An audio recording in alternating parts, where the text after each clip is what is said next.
And ladies and gentlemen of the jury, the prosecution is not going to get that man today. No, because I'm going to get him.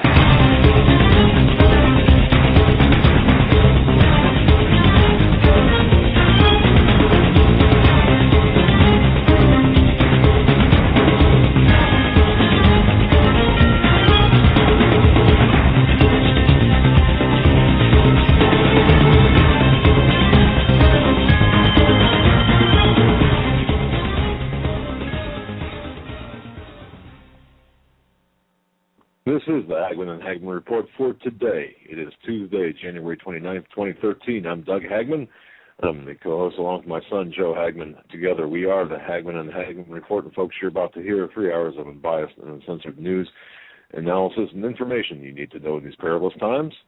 Folks, we broadcast each and every weeknight live from 8 to 11 p.m. Eastern Time. You can find us at our home base on the Internet at HomelandSecurityUS.com. You can watch us as well as we're simulcasting high-def video on the Christians United Broadcasting Network. We want to thank the various AM stations that are picking us up throughout the United States and Canada as well. Thanks for joining us tonight, and thank you for your belief and trust in us as we walk through this minefield of current events together. Joe, welcome to the studio tonight. Glad to be here. We're going to have a great show. We got a special guest, former guest, and current guest, previous guest, that's right. A few times. Mr. Larry Grathwohl, who worked with the FBI in infiltrating the Weather Underground, a radical organization that has deep ties to Obama and his administration and what's going on in the country today. That's right. And without any further ado, we know his time is extremely valuable. And folks, if you don't know who Larry Grathwohl is, he's really a personal hero of mine. Back in the late 1960s, early 70s, within that time period, Mr. Grathwohl had become an informant for the FBI and had infiltrated the domestic terrorist organization called the Weather Underground. And the Weather Underground was staffed by people such as William Ayers and Bernadine Dorn, the infamous husband and wife couple that are... we know now are comrades, if you will, of Barack Hussein Obama and his ilk.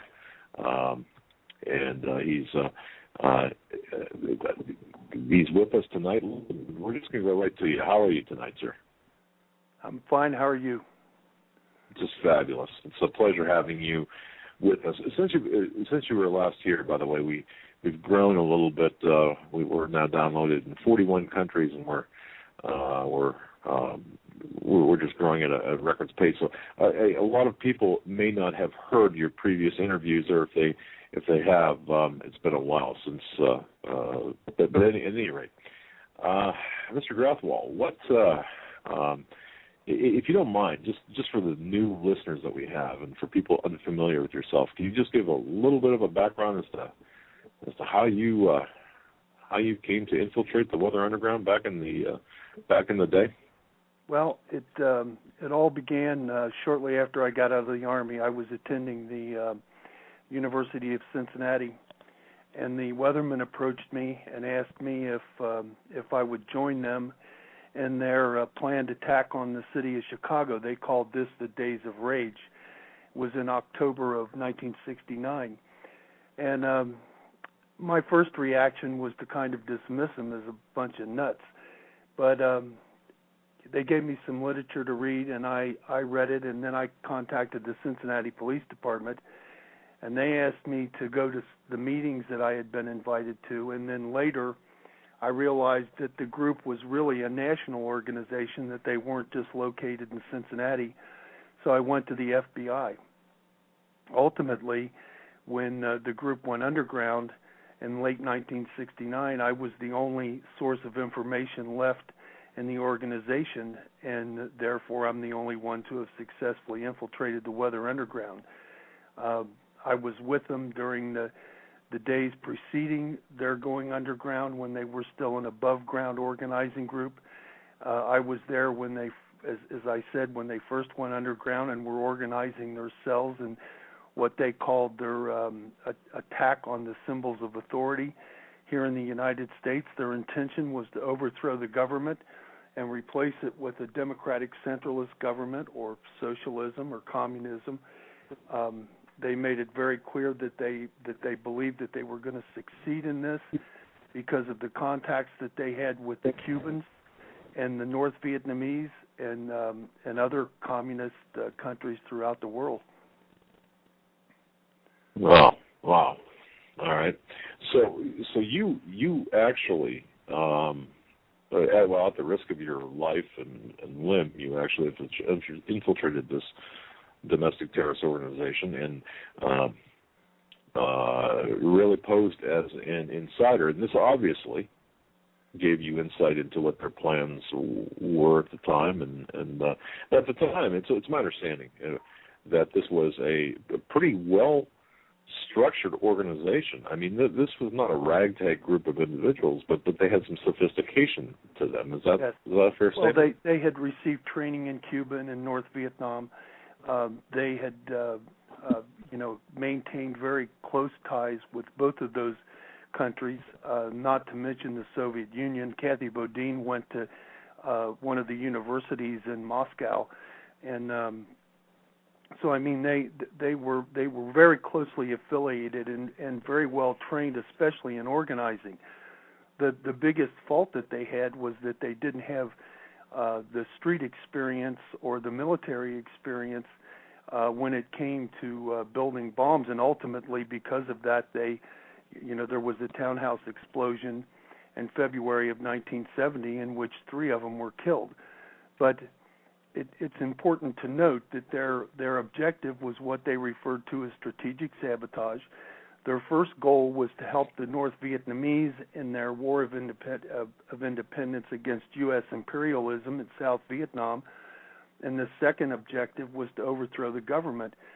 Now, these were people who were highly educated. Some of them had master's degree and doctorate degrees from some of the most prestigious colleges in our country, and so they weren't to be taken lightly. They were very well organized, I would call them a paramilitary organization.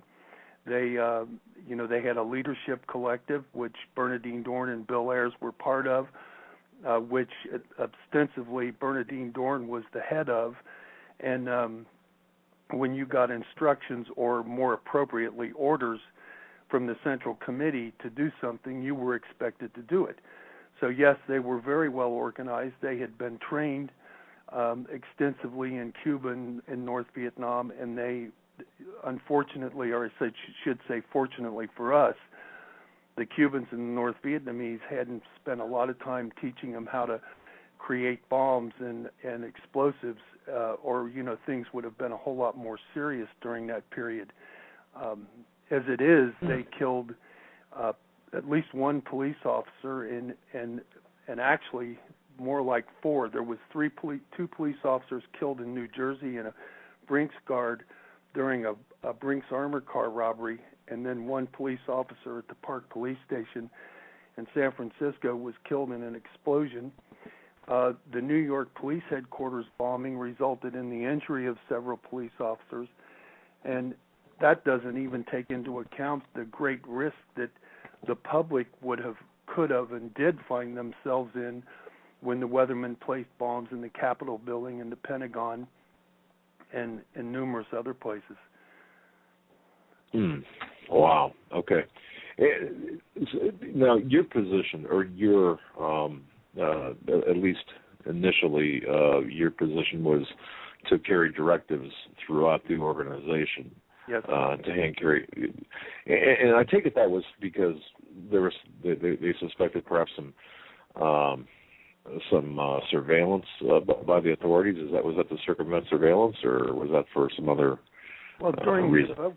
During the above ground period, when they were still organizing, they thought there was an FBI agent behind every bush or in every telephone booth. So we went to extensive efforts to try to cover our trails and look for any kind of surreptitious activity by surveillance. And of course, there was quite a lot of it by the police at that time. Well, okay. So you were Okay. Well, it's interesting, for them to circumvent surveillance. They actually, it's almost ironic that they used you to attempt to circumvent surveillance when in fact you were working on behalf of the good guys in this case. Oh yes, and as a matter of fact, there's a picture of me at the National Council meeting in Flint, Michigan, and I was the guard on the door. I wasn't supposed to let anybody in that didn't have the proper credentials. So I find that quite humorous. That, I was the security and actually was the source of information for the FBI at that time. When they went underground, I became what would have been called a courier. I took instructions from the Central Committee to the various cells that were operating in different cities, and also had been assigned to some of those cells. In Detroit, Michigan, at the behest of Bill Ayers, with instructions specifically from him as to what kind of bombs we were supposed to place and how we were supposed to build them. And I'm going to digress for a minute. Bill and Bernadine today claim that they were merely an anti-war group back in the 70s and the 80s. And if that's the case, then why did Bill instruct us to build a bomb with fence nails and roofing nails? That's shrapnel, and the only purpose for putting shrapnel in a bomb is to kill or injure people. He told us to put the bombs in the Detroit Police Officers Association building in the 13th precinct at a time when it would kill the most police officers. I mean, I sat across the table and looked him straight in the face, straight in the eye when he said that, and today, of course, he denies it. And of course, today, here we have today, Mr. Grathwell, Bill Ayers, who close to President Obama, and he is being heralded now as this. What's he called? He actually is a distinguished professor of education and a senior university scholar. So we've gone from domestic terrorists planting bombs in an attempt to kill and maim people, including our police officers, to this distinguished professor of education and senior university scholar. So, wow, how far we've gone, since the 1960s. Even last year, he was in an interview. Heard you said, "I get up every morning and think, today I'm going to end capitalism." Yeah, and that's been a goal of theirs for a long time. They've declared war on the U.S. and the free market, and they carried out attacks and got away with it. And Bill goes around today, at various meetings at schools or wherever he gets the stage, and tells people how the end is near, that they've almost succeeded, and this is what we need to do in order to make sure that the U.S. crumbles. Essentially, he's been a professor teaching teachers for, 30 or 40 years, so essentially he's been involved in the education system and the education of at least 3 or 4 generations of people who now have been indoctrinated into his way of thinking. And the revolution that they were fighting or were trying to fight in the 60s and the 70s and the 80s now becomes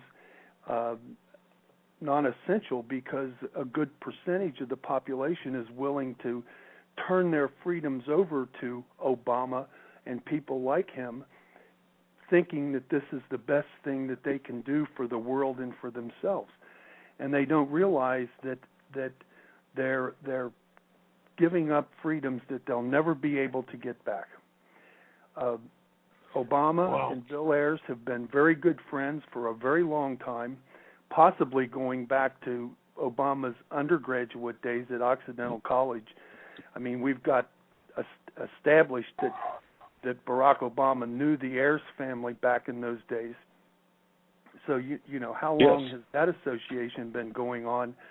And, when they had the Annenberg Challenge in Chicago, Bill Ayers raised about $100 million and then put Barack Obama in charge as the chairman of this fund, where they dispersed this $100 million to various educational organizations, and yet Barack Obama and Bill Ayers claim that they hardly know one another.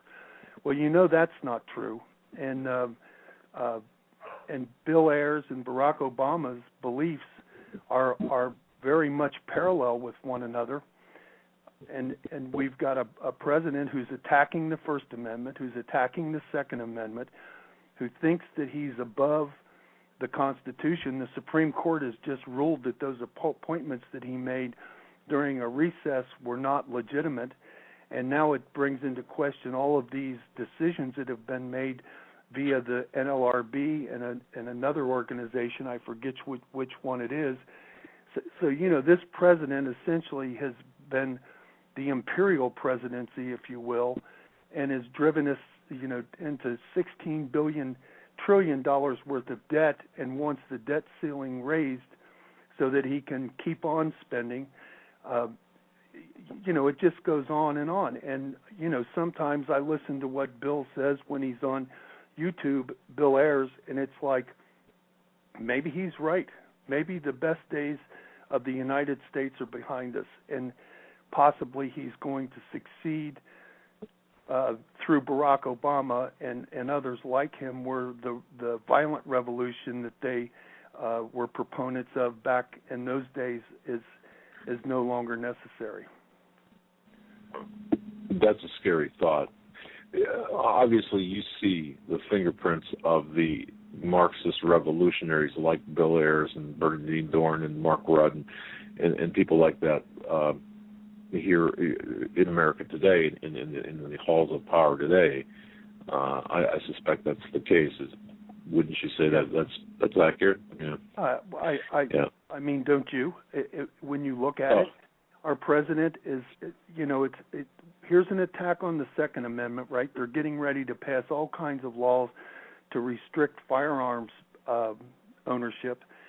And then all of a sudden yesterday he's on the news saying that the problem is that there's certain news organizations that are constantly criticizing the Republicans, and therefore yes. Yeah. I'm hearing an echo. Yeah. I don't know if you're still with us there. I apologize for that echo. Okay. Yeah, I heard that echo. I thought one of you were talking. But anyway, no. Here's the president now getting ready to attack the Second Amendment or the First Amendment, which is radio programs and TV programs like yours. The Hagmann report. Hey, watch out. If you don't agree with Barack Obama, if you question some of his policies, then you're part of his problem and part of the problem as far as he's concerned, and he's out to get you. We had an enemies list when Nixon was in office, and boy, the Democrats made a heyday out of that.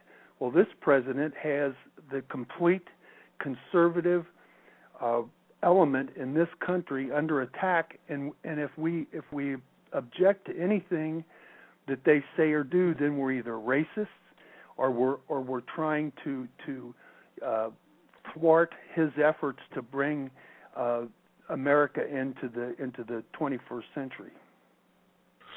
No, you're exactly correct. This and we know, by the way, we know that even our broadcasts are being monitored by individuals and by organizations that are connected not to the Obama administration, if you will, but we could trace back to the campaign people. Well, I guess I would still be the administration, but we're seeing this take place, and it's hard to even comprehend, and it's even harder to explain to people that this is the mindset of the people in power, of the Obama people in power. Now, anyone around, I mean, who else besides Obama, of course, and you've got the usual cast of characters, but who else do you have your eyes on within this regime that you feel is a really bad influence? Eric Holder is I mean, he's sure he's like the right hand of Barack Obama. And you certainly have to watch anything he does. I mean, he's a liar. the Fast and Furious gun thing, he denied having any involvement in, and anyone with any ounce of common sense realizes that nothing of that level happens in the Justice Department without the Attorney General approving it. But, you look at his entire cabinet, and it's full of people who are part of the extreme left or have been part of the extreme left. I don't have the list of names right here in front of me, but it's other people have brought this out, Cliff Kincaid being one of them, that the administration is just full of extreme leftists. They associate with other ex-weathermen such as Jeff Jones. He's been part of the Apollo project and was working with the administration on that first stimulus package back in 2008, and also was involved in the health care issue. I don't know what he's doing right now, but he was part of that. Howie Mottinger was a teacher down in, I believe it's North Carolina or South Carolina, and he's also been part of some organization that's supposed to be trying to defend people's civil rights. And again, this is one of the leaders of the Weathermen. He was part of the Central Committee. Mark Rudd is a teacher was a teacher in Arizona. I don't think he is any longer, but he also is, just quite content with everything that he did and that is going on right now. As a matter of fact, he's told me, I've actually talked to him, confronted him at a speech he gave at Cal State Hayward, and he tells me that Bernadine Dorn is like a sister to him, and he's never going to say anything negative about her. Now, something interesting about Mark Rudd is in his book, he writes that he talked to Terry Robbins about 2 or 3 days before the townhouse explosion. And during that conversation, Terry Robbins told him that they were building bombs to be placed at Fort Dix, New Jersey. They were going to put them down when the enlisted men's club and the officers' club was having a dance so they could kill as many soldiers as possible. And Mark Rudd approved of it. Now, he says that in his book. The name of the book is My Life with SDS and the Weatherman Underground. And where I come from, that means that he was part of a conspiracy in which 3 people died. Now, I'll admit that the people that died were weathermen, but regardless, that makes him part of a conspiracy in which people were killed. Why isn't anybody doing anything about that? Isn't that grounds for a grand jury? One would think so, and we still have. In addition to that, of course, we still have the Park Police Station bombing that, to my knowledge, no one has been arrested for. That act of terrorism, back in February of 1970, that took the life of a police sergeant. One would think that there would be some sort of active investigation taking place, or I don't understand this. I mean, how can we go 3 decades, 4 decades without any type of without any justice taking place? Well, wasn't there a time in this country when if you killed a policeman, they would hunt you down to the end of the earth, and you would be brought to justice? Evidently, today it doesn't matter anymore if you kill a policeman or not. Now, here's an interesting fact about the Park Police Station.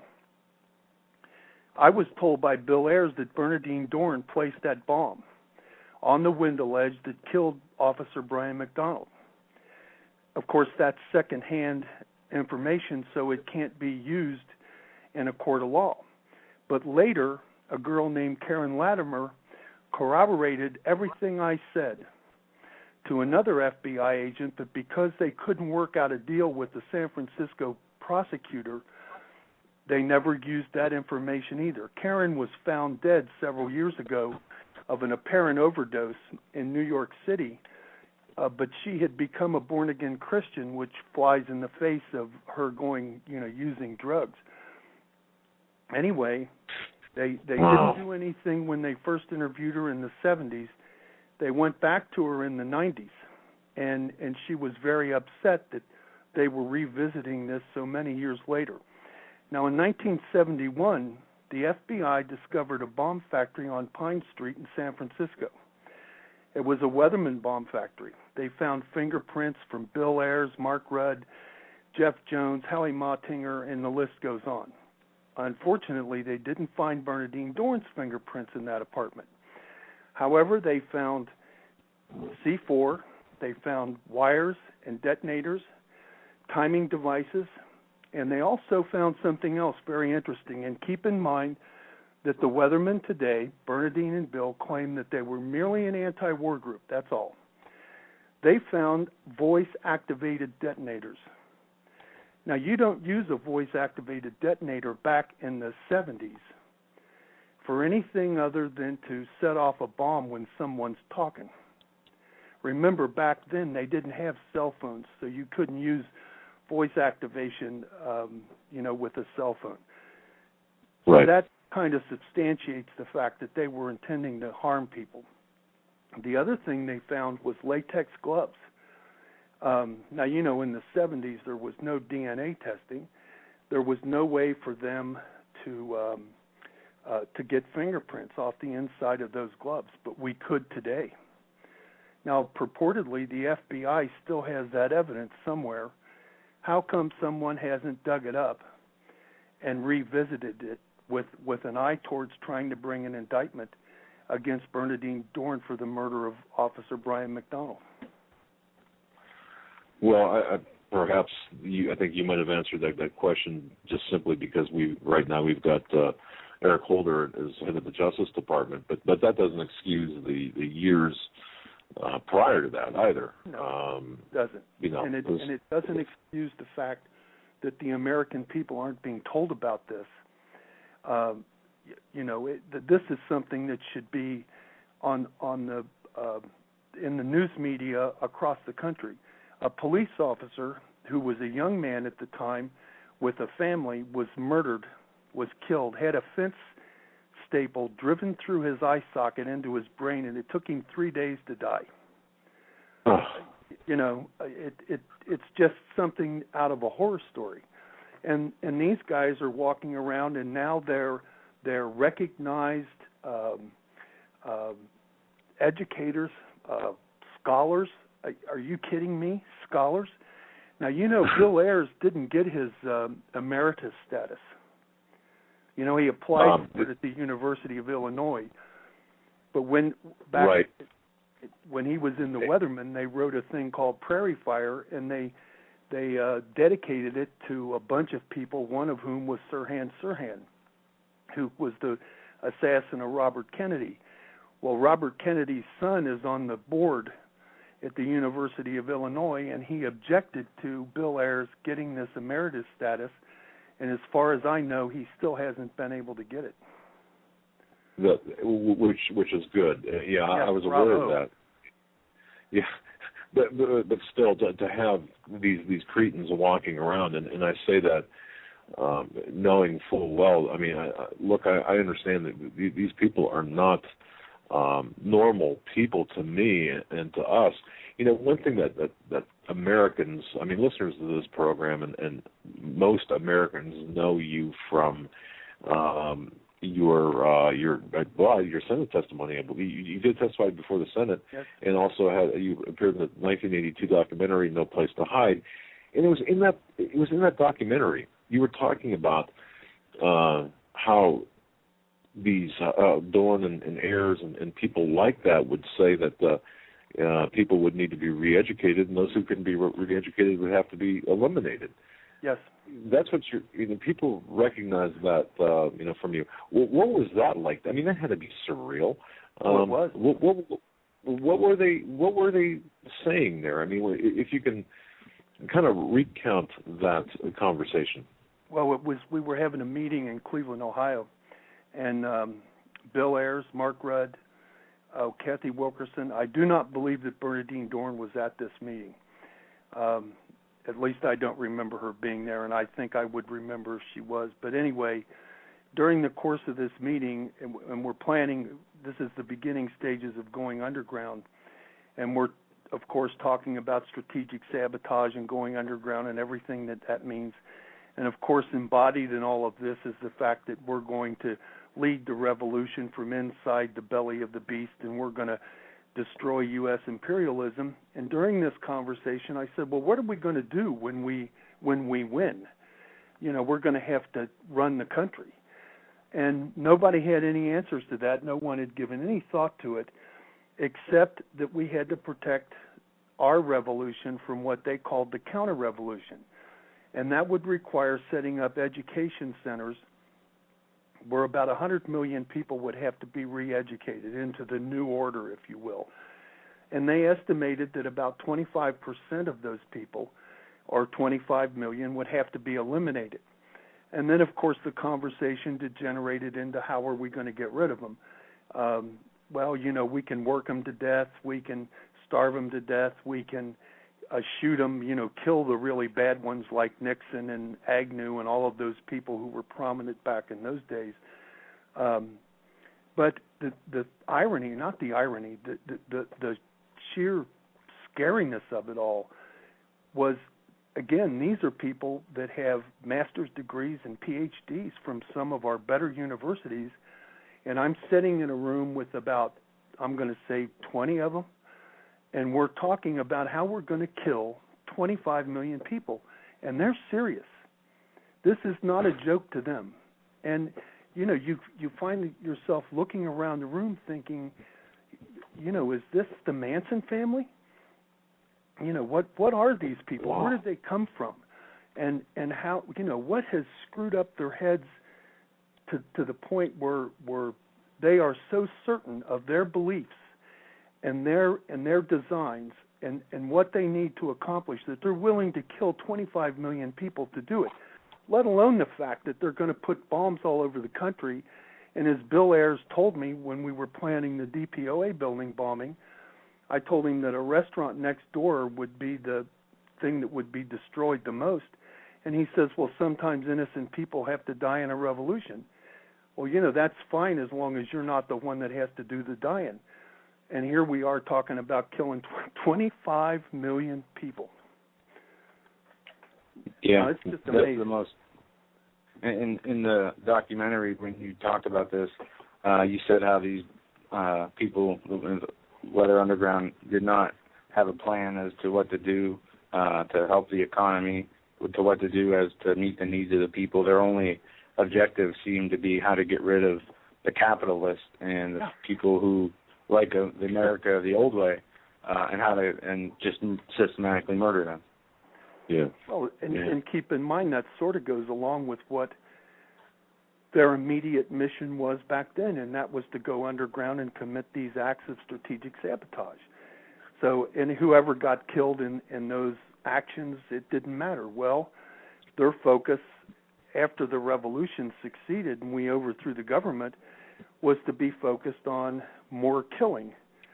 You know, they didn't care what happened, you know, to the country as a whole. That didn't matter.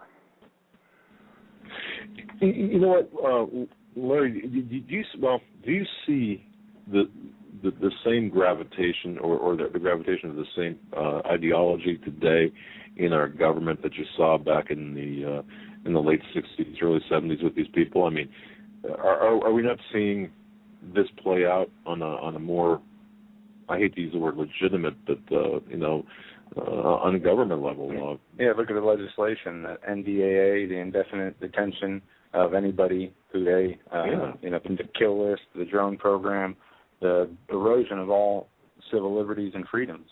Yeah, under Obama continued. That was continued through Bush. Well, and go ahead. No, it just seems like the ideology is the same. It was taken from a page of Ayers' playbook and the Weather Underground playbook. Except that the difference now is that rather than trying to violently overthrow the government, they're doing it within the system, and that's the difference. That's the only difference. And come on, the Department of Homeland Security Secretary Napolitano has made comments that the The biggest threat to this country as far as terrorism is concerned are veterans. Now, that's a comment she made back in 2008. Hey, veterans, I'm a veteran, and you know what? I haven't thought about getting a gun and going out and shooting people ever. And yet the Department of Homeland Security sees me as being a threat. They've established camps already and prisons, and the NDAA gives the authority to the president to suspend civil rights, essentially suspend habeas corpus, and take people and imprison them against their will without any contact with family, friends, or the legal system. And I mean, that's on the books and active today. Now, it was signed by President Obama. Now, you know, don't you see our country moving in that direction? His speech yesterday about the First Amendment. You know what the problem is? It isn't that he isn't bipartisan. It's that the Republicans won't negotiate with him because of all of the pressure that's being put on him by the right-wing news media, Fox News, the Hagmann and Hagmann report, Lori Rodd. Right? It's all our fault, not his, not Obama's, and no, you know, of course not. Go ahead. You just make a lot of great points here, and I guess what really where I'm coming from, and John and I talked before the program about this, is you having such an insight, from the inside, seeing this almost mature, if you will, this whole mindset go from the revolutionary mentality in the late 60s, early 70s, and mature as it has really grasped our government as it stands right now. You have this unique opportunity to watch this from the inside out, and seeing this develop. Joe and I were talking before the program. We want to ask you, where do you see America left unchecked at this point? Where do you see us in, I don't know, in 2 years, and a year from now, 2 years from now, 3 years from now? Do you see us going fast, fading fast, or succumbing to these plans of people like Bill Ayers and Bernard B. Dorn? Well, you know, that's a troubling question, and it's even a more troubling answer. Unfortunately, I don't see things getting better. I see a lot of people who for whatever reason, find it necessary to support bigger government, either because they're feeding at the government trough, and of course, if they don't pay taxes, you know, they have no stake in the game, and so what difference does it make if they raise taxes? I'm not paying them anyway. We are probably going to go bankrupt in the next 4 years. The United States cannot sustain this debt and continue to do it and have the Chinese buy us and own us to the tune of another $4 or $5 or $6 trillion. So, you know, that's a very bleak outlook, because the Republicans had a perfect chance to curb the spending by not raising the debt ceiling, and they caved. They gave them another 3 months, right? So these people who quote unquote are conservatives and are supposed to have our best interest at heart simply don't have the stomach or the courage or whatever it is that they lack to do the right thing. As far as what, you know, is going to happen on a political level, I think the attack on the First Amendment, the attack on the Second Amendment, the attack on religious freedom that's happening right now. I mean, it's not as if we can focus on one area and say, okay, let's put our resources and stop them here. They're coming at us from all different directions simultaneously. And it's difficult to get people, especially conservatives, to unite and face this struggle as one unified group. Instead, we seem to be very fragmented, and we seem to focus on one issue, and someone else focuses on another without realizing that, hey, we got to stop all of it. We can't let them take our guns. We can't let them destroy freedom of religion. God belongs in this country, and we're not as a Muslim country. We're a Christian country. Our founding fathers were Christian. They based much of the Constitution and the Declaration of Independence on a belief in God. And the First Amendment the First Amendment is the keystone of this country. If we can't have separate ideas and disagree with one another, then we've reached the end of United States of America as we know it. As much as I dislike ABC and NBC and CBS, I would be the first one to object if Bush or any other president tried to shut them down because he disagreed with what they're saying. As angry as they make me, they have a right to say and think and do what they will, because that's guaranteed to every American. And what this president's trying to do is to shut down those that disagree with him and those that object to his policies by calling them un-American and calling them racist and anything else he can do to try to shut us up and degrade our message. Mr. Grathwell, I don't know if we asked you this before, but in these meetings that you had where they talked about eliminating up to 25 million people, putting people in re-education centers, were they ever specific about anybody's religious affiliation, or was it strictly the American way, old way of American thinking capitalism versus the new way? Well, basically, that was all-inclusive.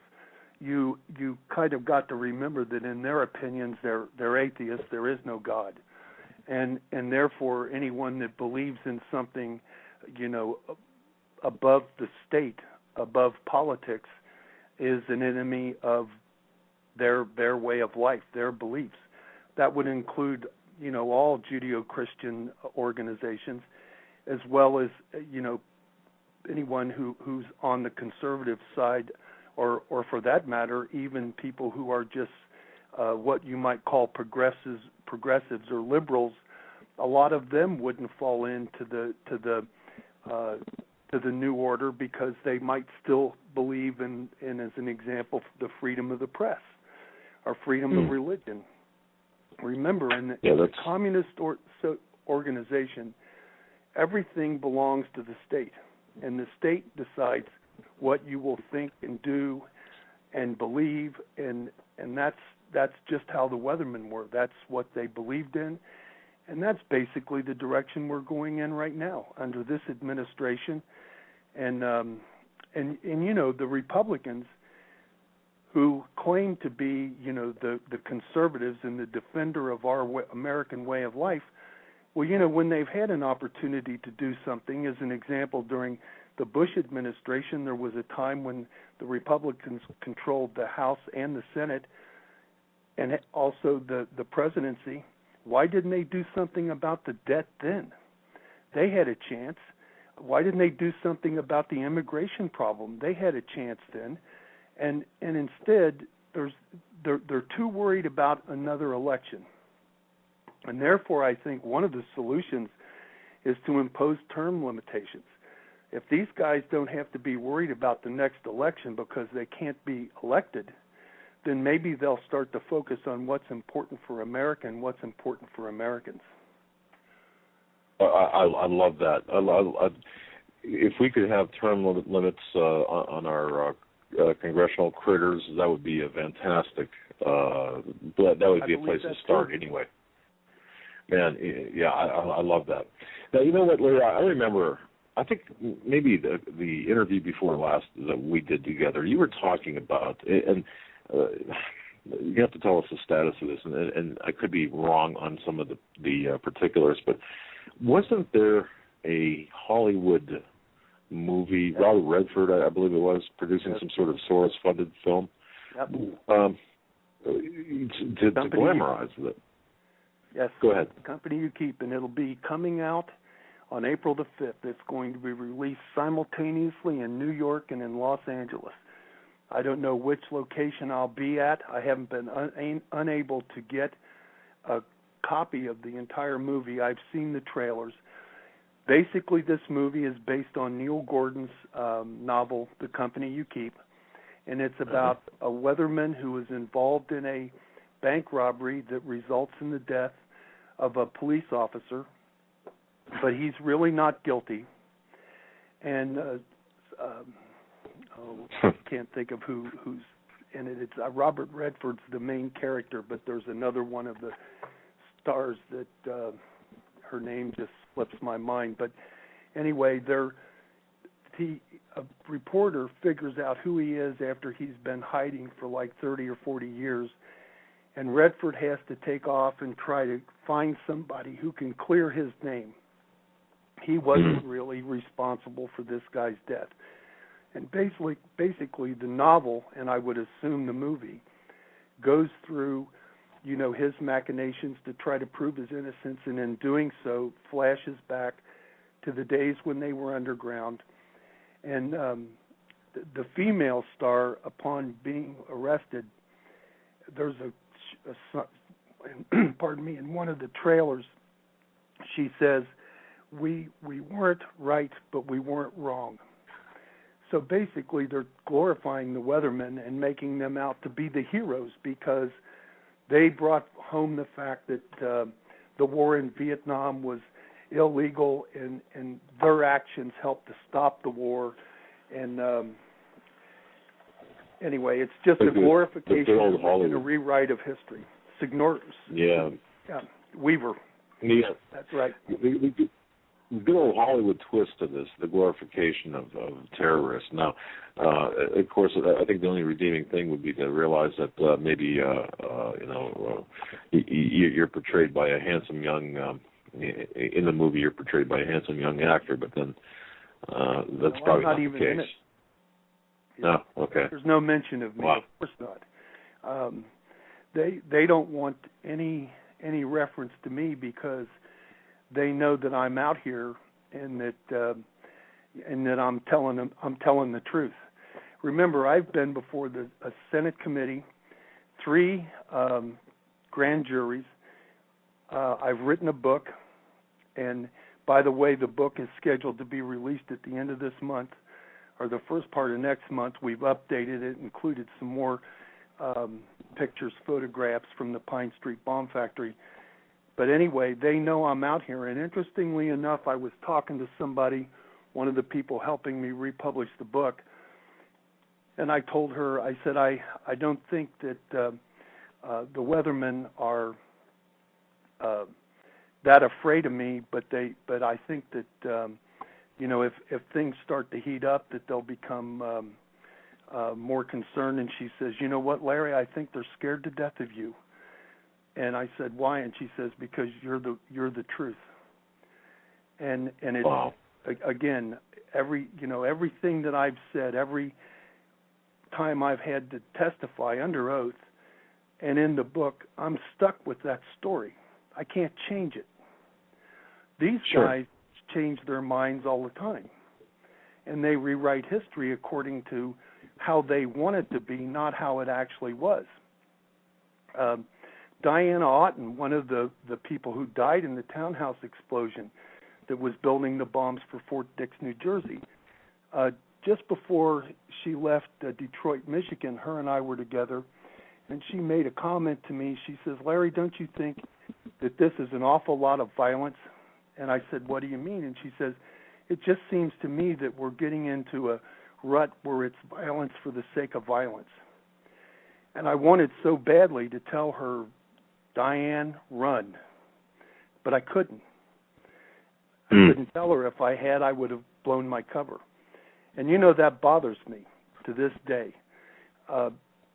Maybe if I had been able to say something, maybe she would have not wound up in that explosion in the townhouse in New York City. Wow. That's a pretty weighty thing to carry with you, but she was there by choice. I know. Although it seemed like maybe she might have been having some second thoughts. But by the way, your book that's coming out, it's going to be Bringing Down America, or it'll still be named Bringing Down America? Yes. Okay. Yes. All right. And folks, I would urge everyone. Pardon? Oh, beautiful. Beautiful. Okay. I would urge everyone, all of our listeners, to grab a copy at the end of the month, Bringing Down America by Larry Grathwohl. Wow. I can't wait to get my copy and to read it, because,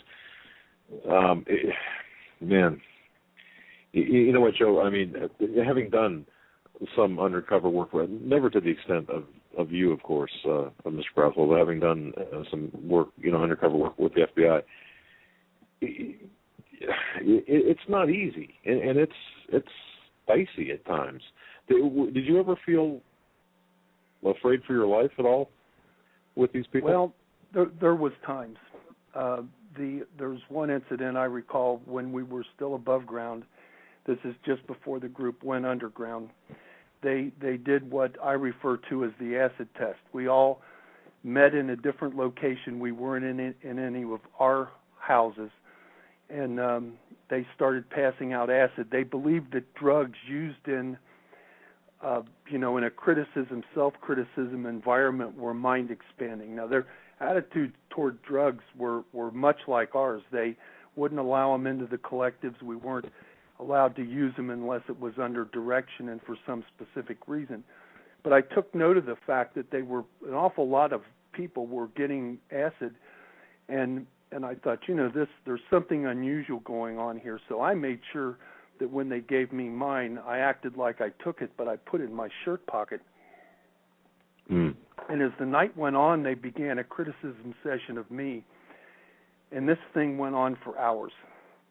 They told me I was a pig. They knew I was a pig. And I'm sitting in a room with about 25 of these people, some of them shouting at me, and I'm trying to figure out what am I going to do? If I've got another room that I have to run through, and there's people in there that are asleep on the floor in order to get to the door and get outside. And finally, after, I'm going to say maybe 9 or 10 hours of this, I jumped up out of the chair and I said, yeah, you're right, I'm a pig. And so is everybody in this room, because, we're sitting around here BSing one another instead of being out there on the streets making a revolution. Well, Lenin couldn't have wrote a better line for me. And, I was the greatest thing since Rice Krispies. It worked. But wow. For a while I was a little concerned. Now, also, if you've worked with the FBI, you know that they can be, a really conservative organization, and they can make life difficult for you also. When I was in Detroit and we were planning the bombings at the 13th Precinct in the DPOA building, Bill Ayers suddenly came in one night and said, okay, I want to know everything you've planned, everything you know about these locations. And then when that was over, he said, okay, I'm reassigning you and these other people to Madison, Wisconsin. So I managed to get one day away from him, and I met with the FBI. It was on a Sunday. And the supervisor was upset that his Sunday afternoon had been interrupted. And he was very angry with me because I was leaving Detroit. And he said, well, what if we told you you can't leave? You just tell them that you have to stay here. They wanted me to stay in Detroit because they wanted all the information that they could gather about those two bombings. And I told them, I said, I think the bombings are going to take place. They're just going to be a few days later than what we had originally planned. Well, I finally got mad at this guy and told him, I said, look, this is a paramilitary organization. I've been given instructions to go to Detroit, and if I don't go, I'm out. So, you decide. It don't make no difference to me. And, of course, the next morning they came back and said, okay, you can go to Detroit. But, there's times when you find yourself pushing them because, they have their own agenda. They want to take care of their field office. And don't you know, those two bombings actually took place. They put 13 sticks of dynamite at the DPOA building and 34 sticks of dynamite at the 13th Precinct, but fortunately neither bomb went off. Wow. Holy cow. For some reason, I did not realize that that bomb, or that was that big, 34 sticks of dynamite in one location? 34 sticks of dynamite at the 13th precinct. Holy cow. Out a city block. Now, the bomb didn't go off because of why? I mean, what happened? Detonator didn't work. I mean, that's all I know. I know that they had continued the surveillance on the two locations after I left Detroit, and about 3 days after the original date we had planned, one of the people who was on the surveillance at the DPOA building noticed a bag in a walkway between the DPOA building and the Red Barn restaurant, and it wasn't blowing down the alley like the rest of the trash. They went over and looked in the bag, and there was 13 sticks of dynamite with roofing nails and fence staples. They then went to the 13th precinct, and they found the 34 sticks of dynamite on a window ledge with fence nails and roofing nails. And fortunately, both bombs failed to detonate. And, you know, that was one of the first bombings that the weathermen were attempting. But interestingly enough, the bomb at the Park Police Station was placed on a window ledge. In this case, it was C4 instead of dynamite, and it was had fence staples for the shrapnel effect, and it went off during a shift change. Well, the worst possible time for a bomb to go off, but it was planned. It was timed to go off at that time. That's what we were told to do in Detroit. Put it there when the greatest number of people would be killed or injured. And there were lots of bombings. Just going through a short list here, they bombed Chicago police vehicles. They bombed the National Guard building in D.C. They bombed the New York City Police headquarters. The Park Place police bombing in San Francisco with Jim Pera. That killed Sergeant Brian McDowell. Yeah, the Pentagon. McDonald, I'm sorry. The Pentagon, and much more. And in 1981, Ayers said, while being interviewed by David Horowitz after he walked out of his trial, guilty as hell, free as a bird, America is a great country. Yes. And there's a picture of him standing on the American flag with that very quote underneath it. Now, this is the guy who's given the keynote address at the Educators Conference in Atlanta next month. Yep. Doesn't that make you feel good? All warm and fuzzy, doesn't it? Yeah. He also gave September 11th. Excuse me? Sorry, Larry. Go ahead. He gave an interview to the New York Times, ironically, that was published on September 1st, 2001, that he regretted nothing that he had done when he was a weatherman underground, and if he regretted anything, it was that the weathermen didn't do enough. One other thing, they found a bomb in the San Francisco headquarters, downtown San Francisco, in a ladies' room in a drain, and the bomb didn't go off, and the weathermen, or I think it was another organization, claimed credit for it. And when they finally found the bomb, it was because somebody was cleaning the floor and the drain was stopped up, and they opened the drain and pulled out this bomb. And the detonators and the wires that were used for the detonator matched the detonators, and the tools had the same tool marks as the ones that they found in the the Pine Street bomb factory. Yeah. So okay. So what you're saying is that there were more bombing attempts than are actually documented. Yeah. Yes. From Katie from Brantford, Ontario, just sent me a question to ask you. Do you feel, Mr. Grathwohl, that the FBI had screwed up or otherwise missed any chances to move in on the Weather Underground? In other words, they didn't do enough at the time when you were part of the undercover operation. Could they have done more? Well, of course, you know, hindsight's 20/20, and you can look back at it and say, yeah. As an example, when they arrested Linda Evans in Greenwich Village, in April of 1970. I was meeting with her, and I tried to talk them out of that meeting. I said, if you let me go for a few more weeks or a couple months, we're going to get a lot more of them than Kathy Wilkerson and Linda Evans. It wasn't Kathy Wilkerson, it was Linda Evans. And no, they insisted that they had to make an arrest right now. Well, in Rudd's book, he admits that he was there. And Linda Evans and I were supposed to meet in this restaurant and then walk across the street and meet Mark Rudd in another restaurant. And, of course, when we went out of the restaurant, her and I, the FBI agents swooped in and arrested both of us. They arrested me for assaulting a federal officer. I told them, if you arrest her and walk off and leave me, I'm done. But I thought I'd be done anyway, and I was. I was the newest person in the organization, and the Weathermen never trusted me again after that. But yeah, if the Weathermen, the FBI had listened to me, and done what I had asked them to do, we would have gotten more of the people, a little while later. What killed the case later on was that the FBI was operating under instructions that had been issued as an executive order by President Roosevelt during World War II. And what this executive order says, that in the case of foreign agents, and that can include U.S. citizens who are operating as agents for a foreign government, are operating here domestically, that the FBI has no restraints on what they do to catch those people, to prevent whatever they're doing. Now remember, that was motivated very much so because of the sabotage that the Germans and the Japanese were trying to, bring home to this country.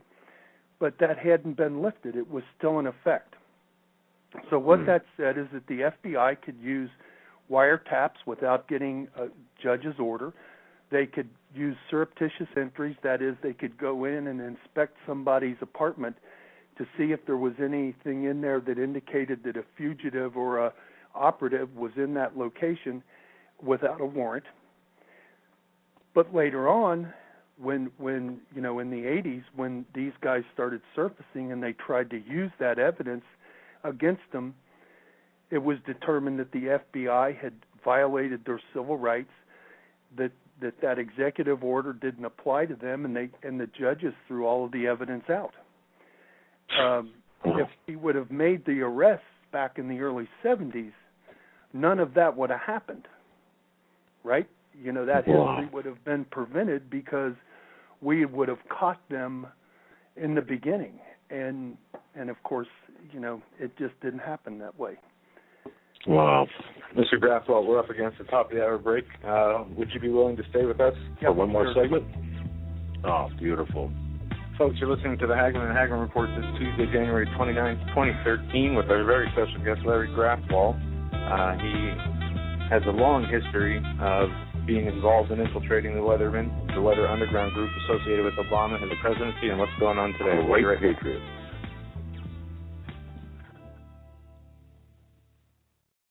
Hi folks, Doug Hagmann here. You might know me as the co-host from the Hagmann and Hagmann Report, or as a frequent guest on Coast to Coast AM with George Norrie. If you're like me, you're tired and confused over today's headlines. You just don't know where to turn for accurate, concise information about really what's going on, what's truly going on in today's society. If you don't know where to turn for accurate, well-researched, and properly vetted news, I've got a suggestion. In fact, it's a requirement. Bookmark Canada Free Press. That's CanadaFreePress.com on the Internet. It's just not for Canada. It's for news across the world. Judy McLeod, founding editor, has put together a vast array of talented writers like Kelly O'Connell, Daniel Greenfield, Dr. Eileen Johnson-Powell, a lot of guest columnists, very talented writers. Folks, that's Canada Free Press at CanadaFreePress.com. Now mobile friendly. Follow on Facebook, because without America, there is no free world. Survival of the fittest. In any and all situations, survival is your number one priority. That requires being tough and thinking smart. And the folks at Freeze Dry Guy are going to help you do just that. They have the long-range patrol ration entrees, what they call the Brick Pack. When you're in survival mode, it is absolutely the best item for your survival pack or bug-out bag. You can go farther, faster, and carry more food with the LRP cold weather ration entrees. Not only do these long-lasting, durable entrees help sustain you or your family through the harshest environment or situation, they are by far the most delicious of their kind. No contest. With a variety of tasty entrees, you can't beat the LRP brick packs. Let Freeze Dry Guy help you in your survival situations. Go to freezedryguy.com. That's freezedryguy.com. Or call 866-404-3663. That's 866-404-FOOD.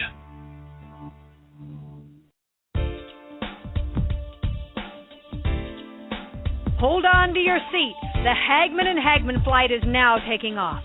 Doug and Joe Hagmann have cleared the runway of TSA agents, jihadists, political crackpots, and global elitists. Now get ready for some real news. Here they are, Doug and Joe Hagmann.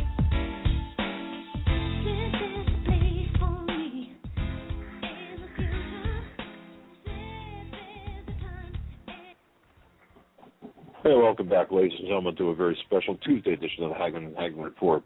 All 48 lower states, the other 2 states, all across the world. I want to welcome you to a live broadcast, of course, today, Tuesday, January 29th. Our very special guest, Mr. Larry Grathwohl.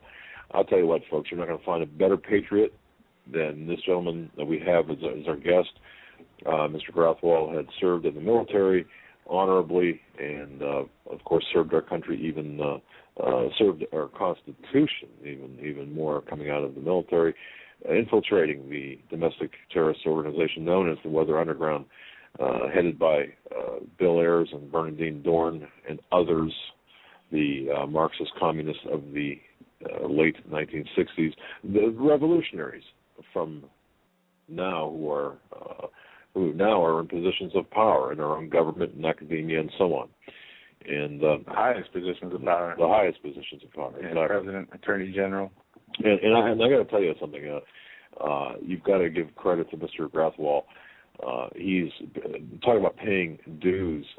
My goodness, those people in law enforcement listening, you know how difficult it is for someone to be an operational asset for the federal government. And you know what and folks, if you've never been in that position, I suppose you should thank God for that, because it's a thankless job. And of course, Mr. Grathwohl has appeared before 3 Senate hearings and or multiple Senate hearings and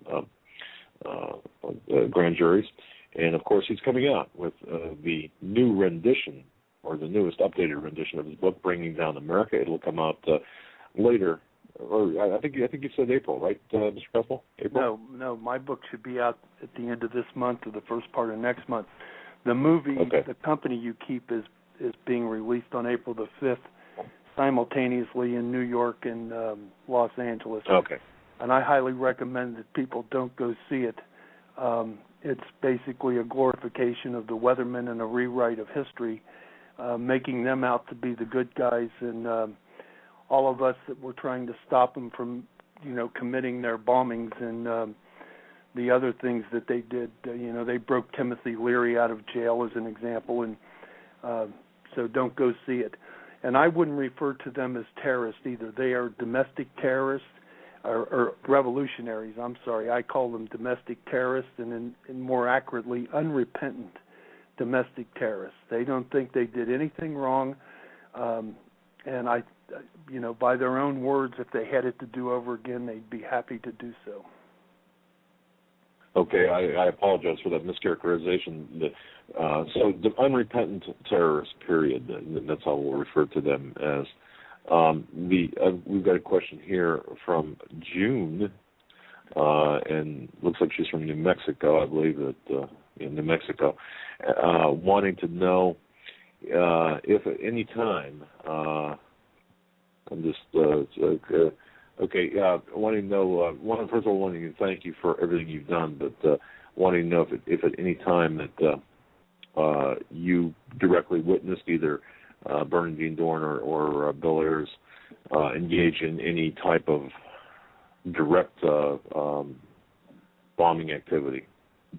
She goes into a different. In other words, were you present when any bombs were planted? I guess is the ultimate question. No. I was aware of the plans. As an example, I guess the one I was most directly involved in was the Detroit operation. Bill Ayers was instructing us as to how to build the bombs, where to place them, when to place them, etc.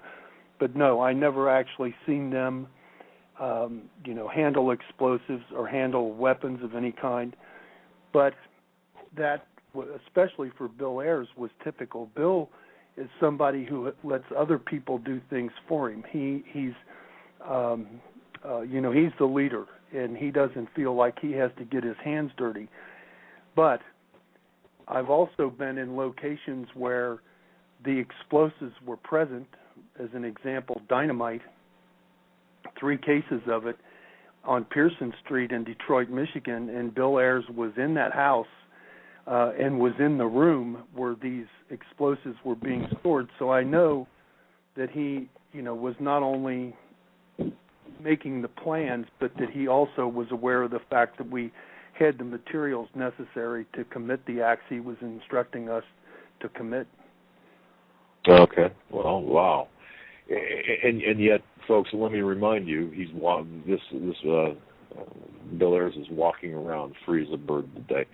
Debbie from Arizona wants me to ask you, Larry, if the bombs had exploded, specifically the 2 that you were talking about, do you think that Ayers would have been implicated, and perhaps none of today's events would be happening in the takeover of our government, or at least maybe the whole thing could have been slowed down if the bombs would have gone off?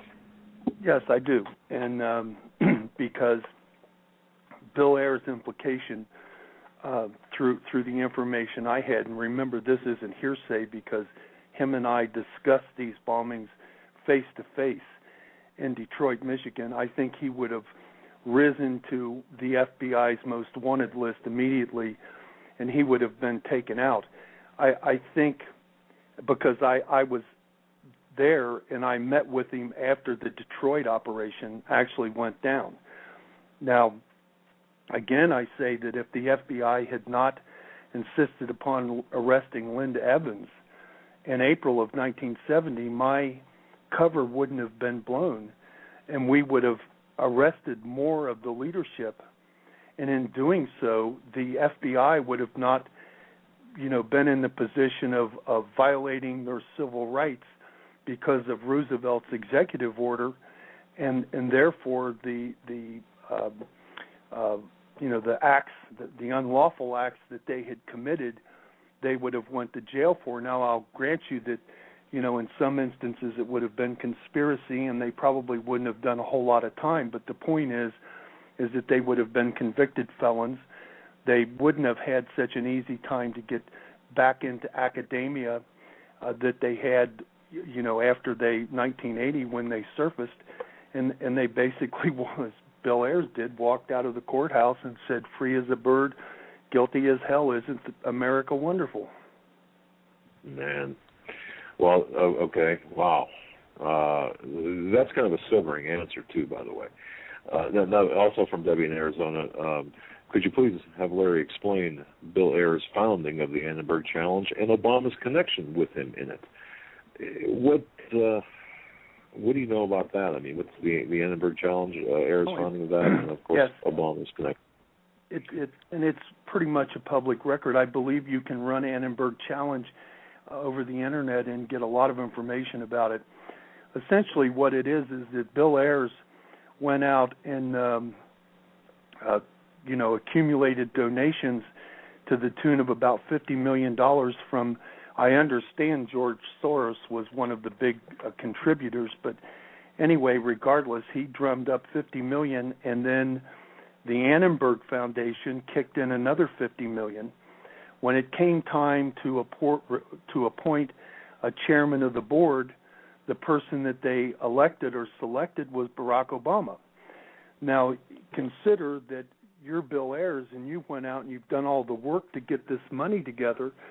Are you going to appoint somebody to chair the organization that you know nothing about? Absolutely not.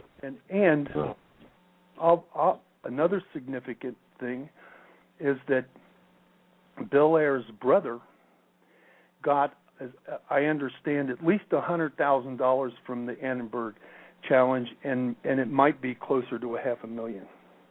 So there was a little nepotism involved in it too. You know, it's pretty nice when you can raise $100 million that essentially are charitable donations, and then hand out grants to the people you want to have it. I mean, think of what any of us could do if we had $100 million at our disposal. Yeah. I got a question here. Yeah. Oh, go ahead. I was just going to say, all right. Lori Roth, I don't know if you're familiar with her radio program or not. She's out in the state of Washington, and she's begging for financial help right now. She's about ready to have to close down her radio show, and she's been on the air for 13 years. Yes, Lori's a very, very good friend of ours, and in fact, I filled in for her for the longest time. Lori and I would do Friday nights together. Yeah. In fact, I just had spoken to her this week, and folks, yes, those of you who know Lori Roth know that she's been through the mill. She was involved in a motorcycle deer accident that really almost took her life. So I thank you for mentioning that, Larry. Lori's a good friend, a very good patriot, and certainly she's got a quality radio program, and we need to help save her because the truth has got to get out there. Well, anybody that's listening that can make a donation, I mean, she needs money this week or she's off the air. I guess her telephone bill is due and she doesn't have the money. So people, whatever you can afford to donate, I know she'll appreciate it. Yeah, absolutely, and that's therothshow.com, therothshow.com. Yeah, she's a great lady and exposes the same things we do, and she actually was on our intro. Yeah, she has an intro song she did for us that we play after the first break. Got a question from a listener here. They asked, given how far you were deep undercover in the infiltration of the Weather Underground and gathering human intelligence, why wasn't the Weather Underground sanctioned for being domestic terrorists? Well, I think that they were. Again, unfortunately, because the investigation drug out for almost 2 decades, and the FBI elected to use the executive order from Roosevelt as a means to justify their unsanctioned wiretaps and surreptitious entries that were later discarded by the government, or not the government, the judicial system, the judges, and were deemed to have been illegal and in violation of the weatherman's rights. That's absolutely ridiculous in my opinion. A foreign agent operating inside the United States doesn't have any rights. And can there be any doubt the number of visits that Bernadine Dorn and other compatriots of hers, Bill Ayers and Jeff Jones and Mottinger, the number of visits they made to Cuba, the number of visits that members of the Weather Underground made to North Vietnam, can there be any doubt that they're operating as agents of a foreign government? I can tell you that they founded the organization called the Venceremos Brigade, and this organization came into existence in early 1970, and its sole purpose was, at least publicly, was to gather students up and send them to Cuba to help harvest the sugar cane. The Weathermen created the organization so they could send selected members of the Weather Underground to Cuba for training. And I know that for a fact because they were going to send me, and I said, well, I don't need any training. I've been in the military. So they sent some other people who I met when they returned from Cuba, and they told me about what they, who they had met with and what they had done while they were down there. They didn't chop any sugar cane. Wow. And tell me again, Larry, what was the name of that organization? The Venceremos Brigade. Okay. All right. Wow, and I'm not sure how many people really know the extent of all of this, and the foreign agents, acting as foreign agents. My goodness. Larry, you've been very generous with your time this evening. In closing, do you have any thoughts? I mean, For the next couple of minutes here, we're going to give you the floor. Any recommendations to the public, what we can do, aside from trying to educate people about what's going on? What do you recommend the average American do? What can we do to fight this parasitic stuff? I think that they need to start paying attention to what's going on in Washington. They need to start putting more pressure on their representatives to represent them and the country rather than these guys in Congress and the Senate representing themselves. At the same time, I think that they have to support their local political organizations that are trying to do something about this. I think they need to look to God and their religion and their beliefs in a more strong manner than what has been happening. I think we take that for granted, and we don't realize that the freedom of religion is under attack also. I think people need to be prepared. Just like for any kind of national disaster, you should have a stockpile of food that can last you for at least a couple of weeks. Water. Don't forget water. That's the most important thing you can have, and I think you have to have the means to defend yourself. I would point out to you what happened in New Orleans during the Katrina hurricane. The police disintegrated. The police stayed home and took care of their own families, and there was no authority, no structure in New Orleans for several weeks. And during that time, you were on your own. If you didn't have water, if you didn't have food, if you didn't have the means to defend and protect yourself, you were in deep trouble. Now, I'm not a doomsdayer, okay? I'm not saying that we need to be, preparing for a revolution or any kind of acts like that, but I think we have to be ready when the NDAA is enforced and they try to haul people off to re-education centers. And by the way, the NDAA actually mentions re-education centers in this law. So this is something we better be prepared to defend our neighbors and our friends and ourselves when these people come knocking. If you have your community united around what you believe in and you're ready to defend your rights, then the government's going to find it a lot more difficult to impose itself on us. And remember, the government should be afraid of us. We shouldn't be afraid of the government. And that's a quote from one of our founding fathers, by the way. Yeah, Amen. That's right. And there is many. There's a few bills that were passed. There's also the U.S. Army Internment and Resettlement PDF, where they go into detail about how they might have to resettle terrorists, detainees, and displaced citizens, and it's a 326-page PDF. So we're the terrorists. Right. And I want to go back to what the meeting you were in there. They talked about putting people in these re-education centers.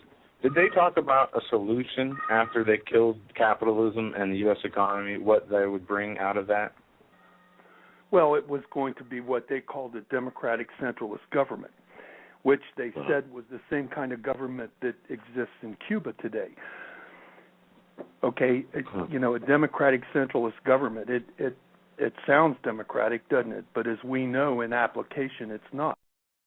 Got a dictator who decides what's going to happen to the people, and it's a very socialist country. Now, if the American people want to live like that, fine, but I think they need to recognize that that's the choice they have to make. I'm not ready to give up those freedoms. I happen to like dissent. I love to hear people who disagree with me defend what they have to say, as well as listening to what I have to say. I believe in freedom of religion. I believe in God, and I believe in the Second Amendment and the right to bear arms. And I will fight and die defending those beliefs and those rights. And I hope that there's a majority of Americans that agree with me. Well, you don't have to answer this question, but Larry, but I'll say this ahead of the question. I, for one, will never, ever comply with any type of gun registration or anything to infringe upon my Second Amendment rights. I take it you're of the same mindset. Absolutely. Is that something? Okay. Charleston Heston said, out of my cold, dead hand. And, exactly. I've actually heard somebody from the left and a politician at that, say, fine, if that's how they want it, then that's what we'll do. In other words, they'll kill us and take our guns away.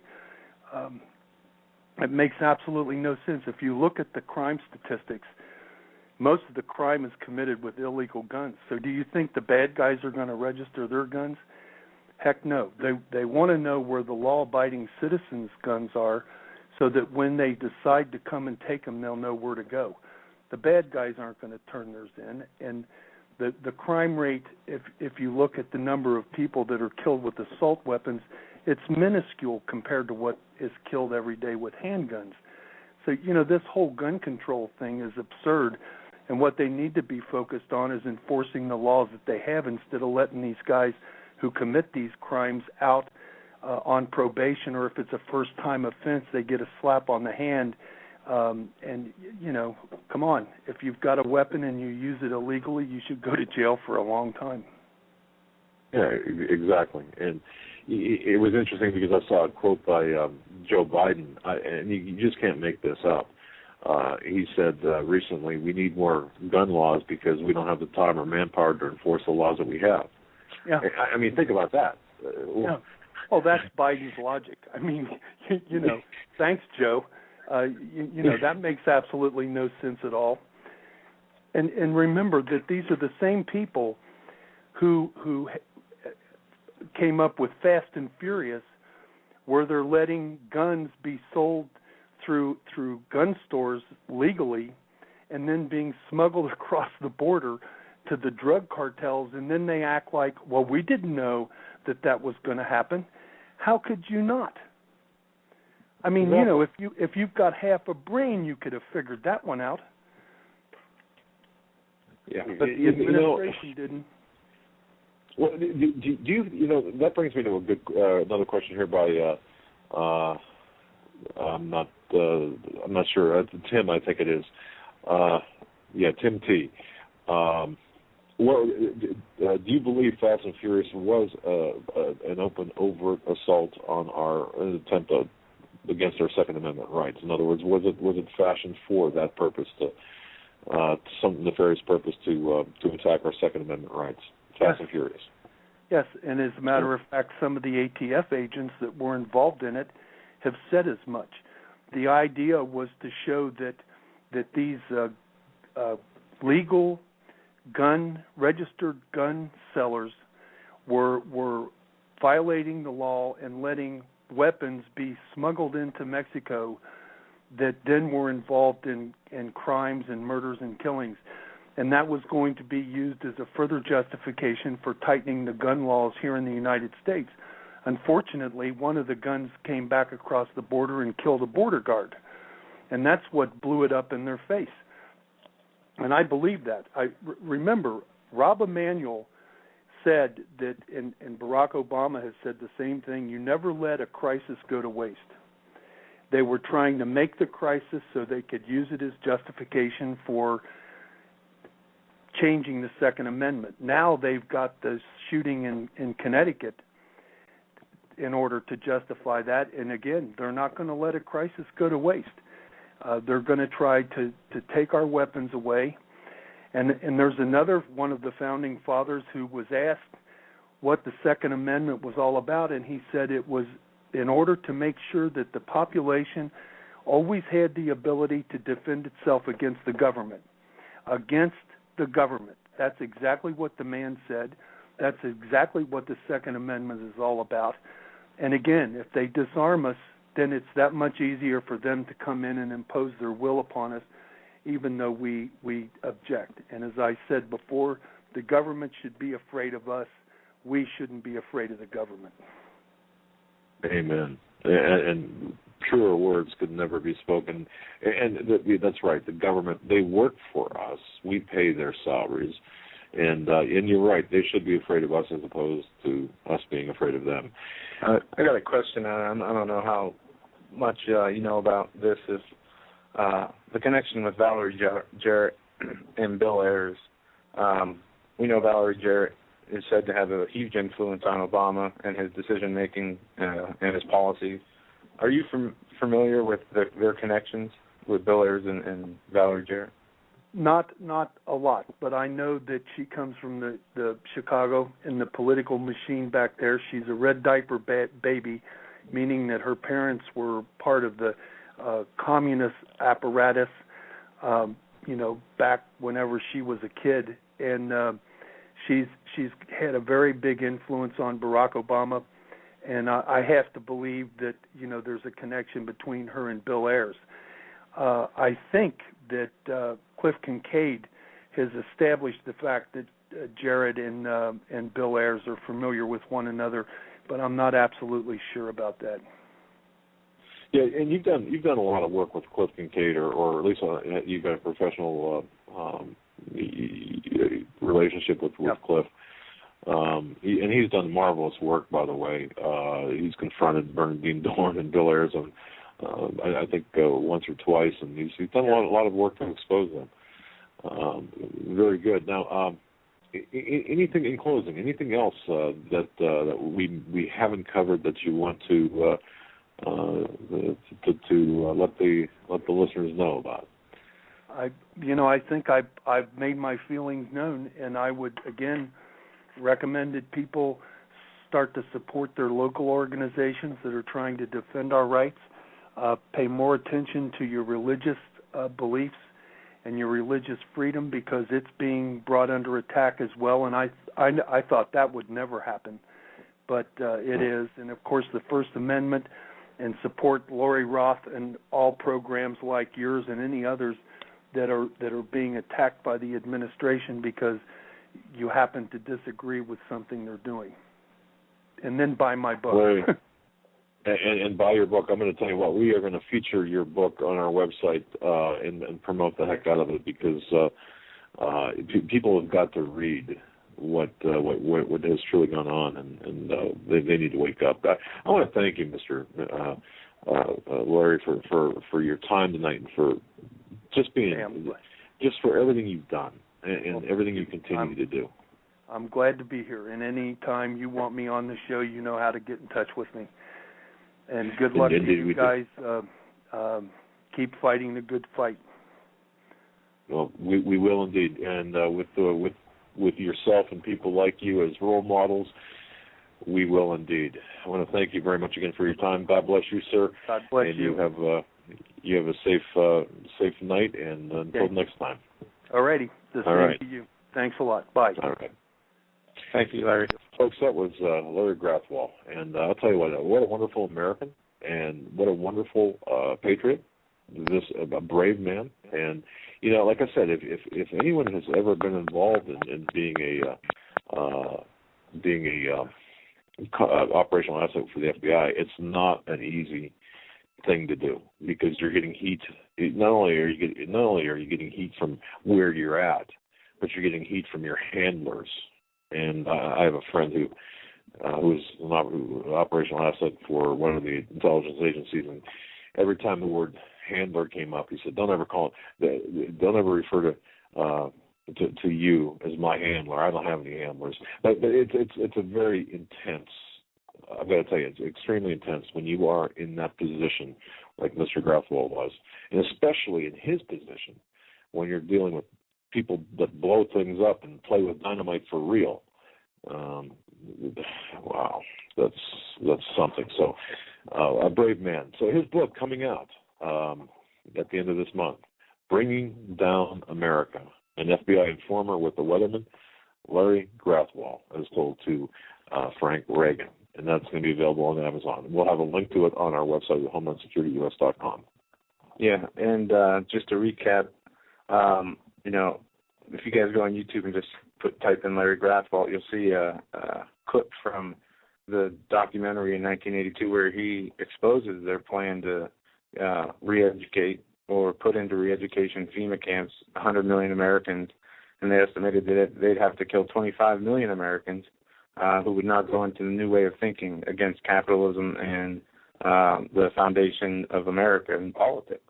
And what do we see happening today? We have had a communist overhaul of our government, a fascist, communist, just totalitarian to the 10th degree, worse than any nation has seen before. And we are going to reap what we sow, because the worst is yet to come. There is disturbing reports on the dollar. There are disturbing reports on China and the currency war. China has threatened the currency war if the Fed doesn't stop printing. That's from today. You think they'll stop? Do you think that'll scare them to stop? No. I think Ben Bernanke announced that they're just going to go unlimited. What we see happening in the Middle East, Egypt is losing control as they're plundering into chaos and riots. We have the situation in Mali going on. We have the gun confiscation that they are trying to implement on all gun owners. Now we have the debt is headed towards 200% GDP, even after the fiscal cliff deal. But everything's fine. Look, the economy is fine. It hurts my head, seriously, to think about this. You've got all of this bad economic news, and you've got people saying, well, hey, the job numbers are a little off. When I went to I had to stop at the convenience store to get a 32-ounce Big Gulp. No, I'm just kidding. I stopped at the convenience store. I saw the headline on our local paper saying, job numbers slightly off. Yeah, and I saw this from the Daily Sheeple. Kyle Bastion has a thing or two about economics and finance. Recently spoke to a senior member of the Obama administration about their planned solutions for fixing the U.S. economy and trade deficit. The answer shouldn't surprise you. When asked the senior member of the Obama administration last week, how are we going to grow exports if we won't allow nominal wage deflation? He said, we're just going to kill the dollar. That worried me. Wow. And the interviewer goes on to say, so that's the only answer? He says, yes, it's a dead answer, but that's where we're headed. Yeah, we touched on that last night. In case you missed that, we touched on that dialogue last night. Yeah, and then this today, China is threatening a currency war if the Federal Reserve doesn't stop printing their money. Tensions between central banks that were noted yesterday continues to worsen. This time it was China and the EU, not just Germany, that fired warning shots at the U.S. Fed. A senior Chinese official said on Friday that the U.S. should cut back on printing money to stimulate its economy if the world is to have confidence in the dollar. Asked whether he was worried about the dollar, the chairman of China's Sovereign Wealth Fund, the China Investment Corporation, Jin Liquan, told the World Economic Forum in Davos, I'm a little bit worried. There will be no worries in currency wars, or there will be no winners in currency wars, but it is important for a central bank that the money goes to the right place, Li said.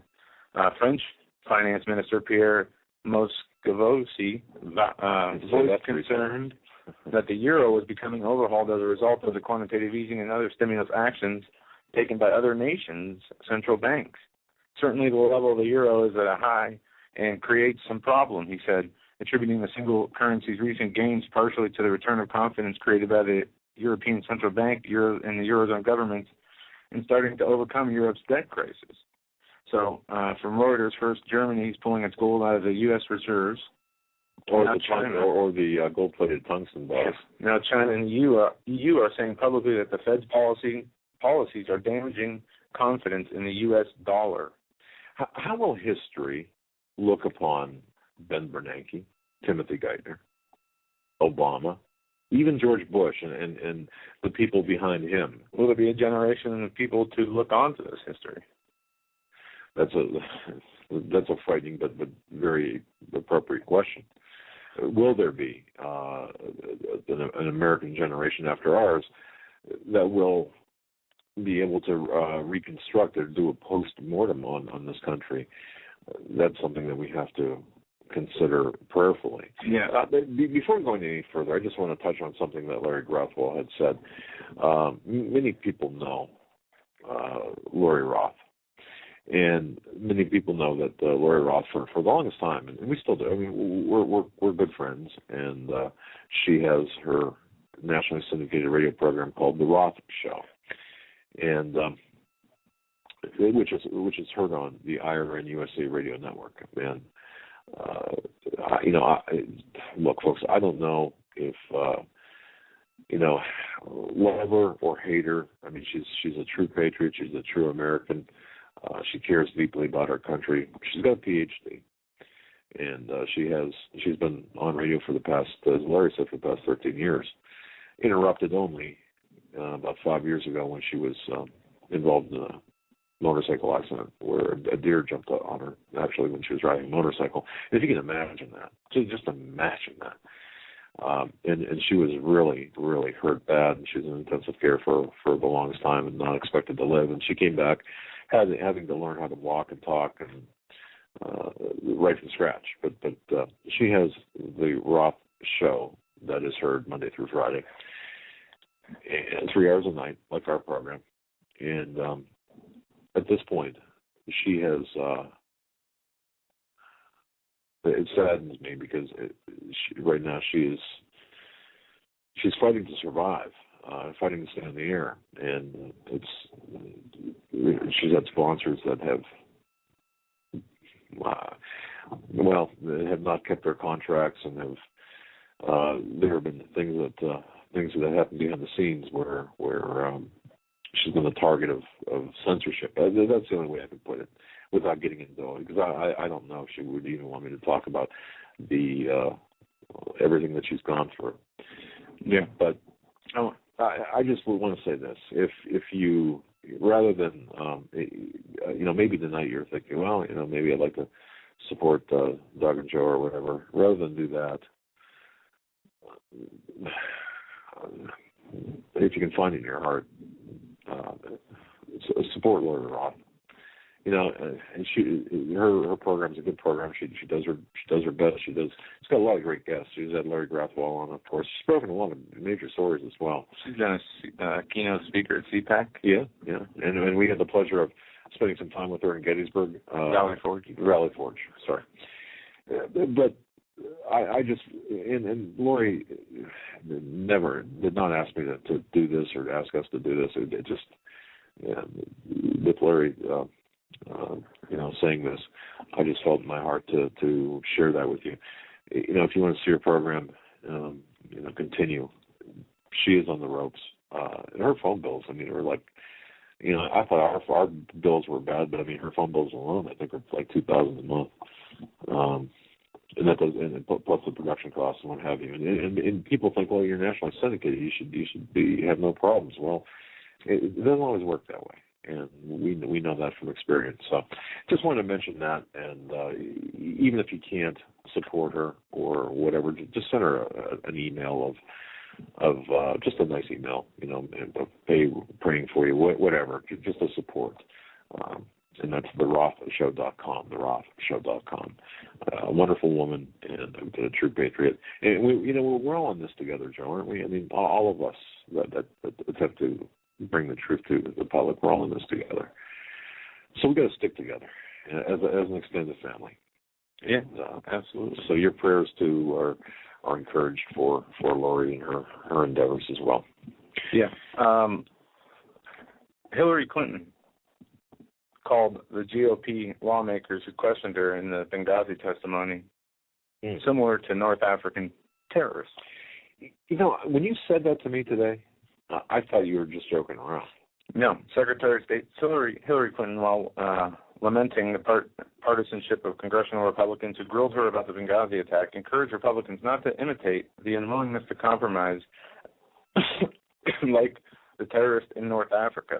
Right. And you see this marginalization, and she goes on to say, we're talking about extremists who think it's their only way, the only ones who have the truth, the only ones that have any kind of claim on what is real in their views, she continued.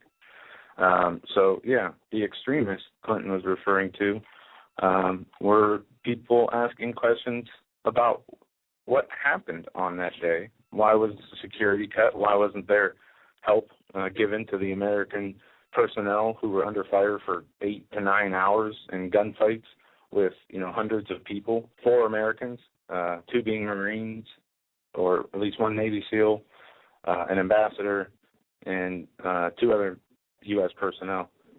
And those people, gave their lives, as she said, to save others.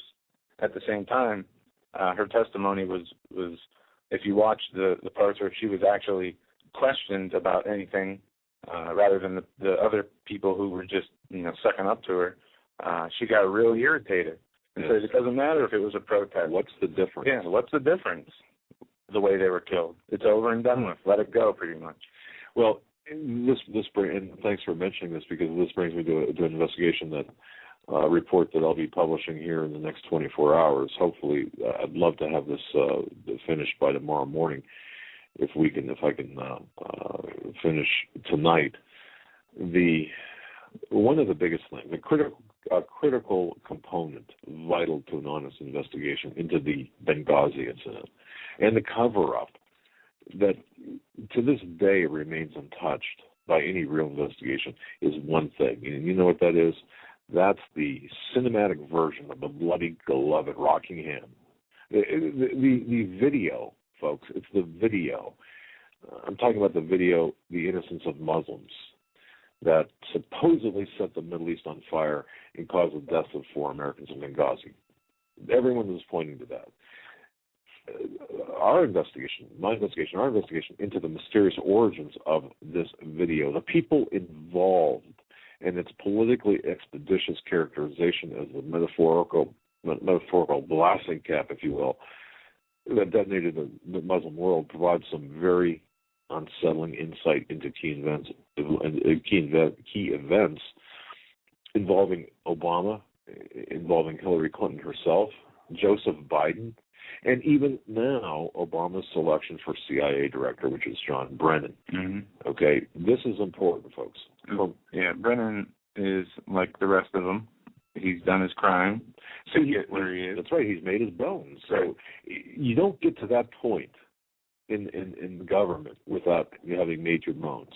And he made his bones. Now, Biden has a role in this video, as does Brennan, as does Clinton and Obama, at various levels. And you might say, well, what do you mean by that? Well, look, we saw the congressional hearings last week, and what we read in the Accountability Review Board report, the ARB report. It's obvious that the Obama White House and the Clinton State Department desperately want us to forget about this video and not ask any questions about it. That's obvious.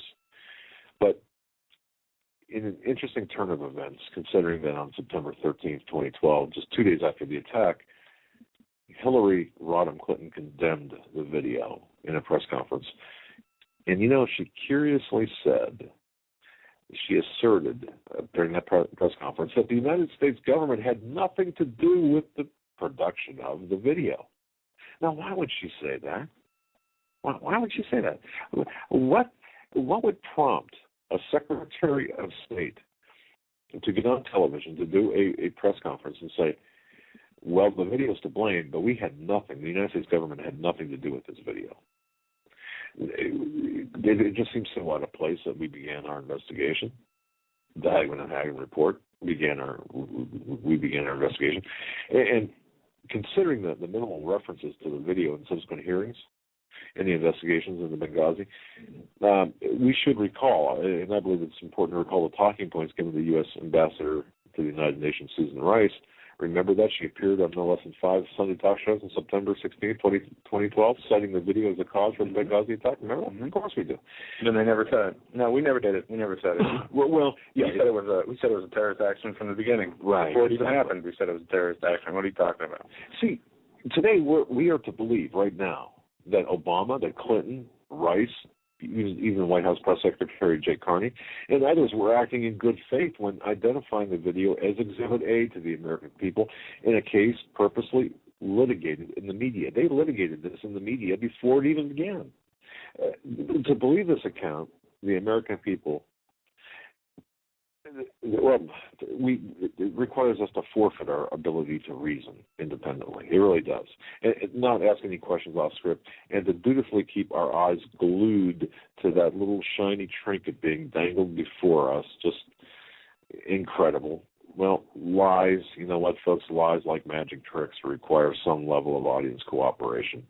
And magicians tend to get cranky when their sleight of hand is threatened by curious minds. And we've got some curious minds, Joe and I do. Yes. So we... To a fault. To a fault.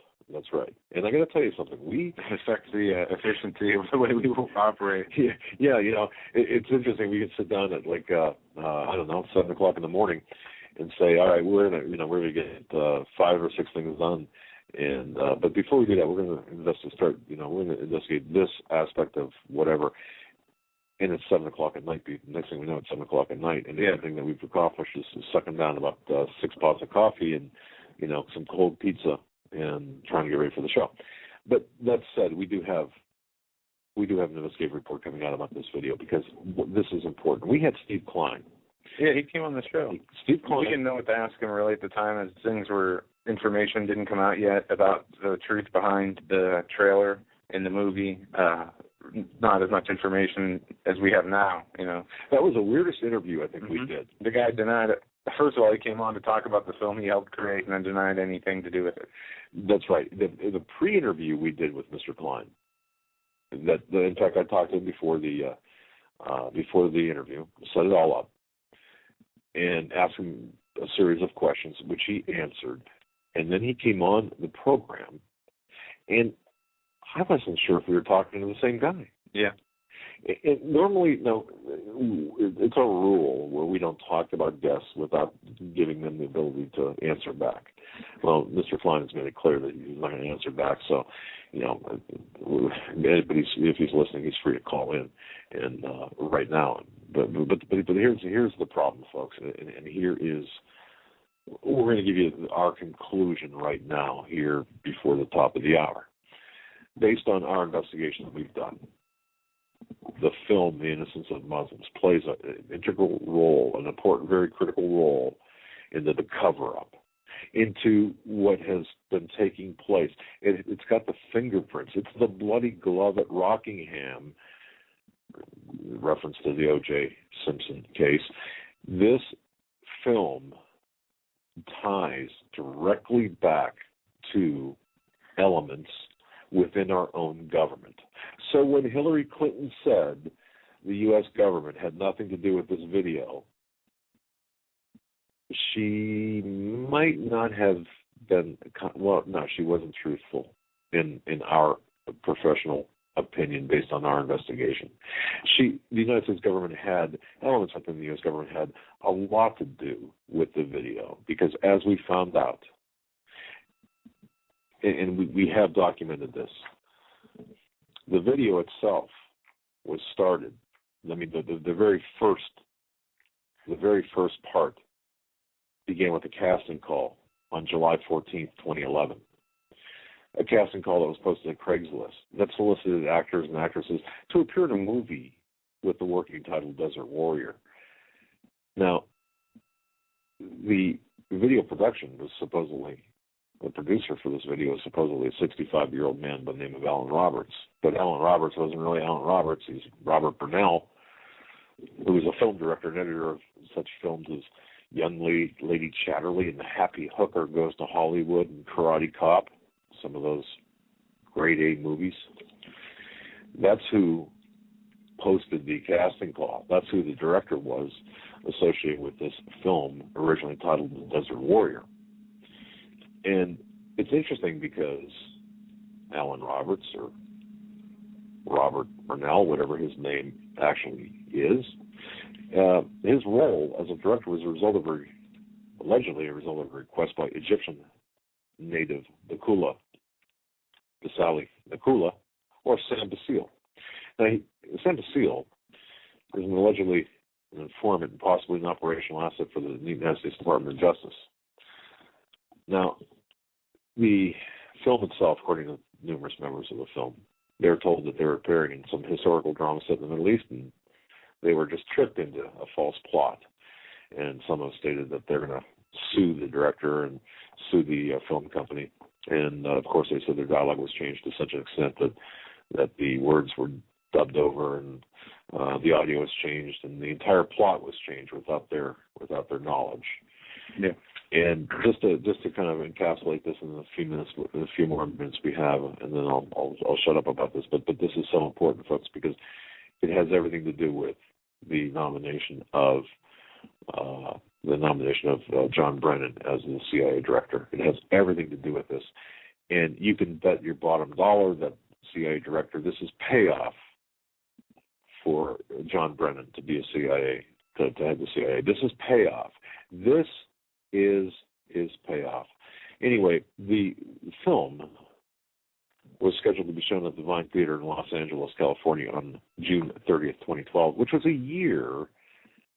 almost a year after the original casting call.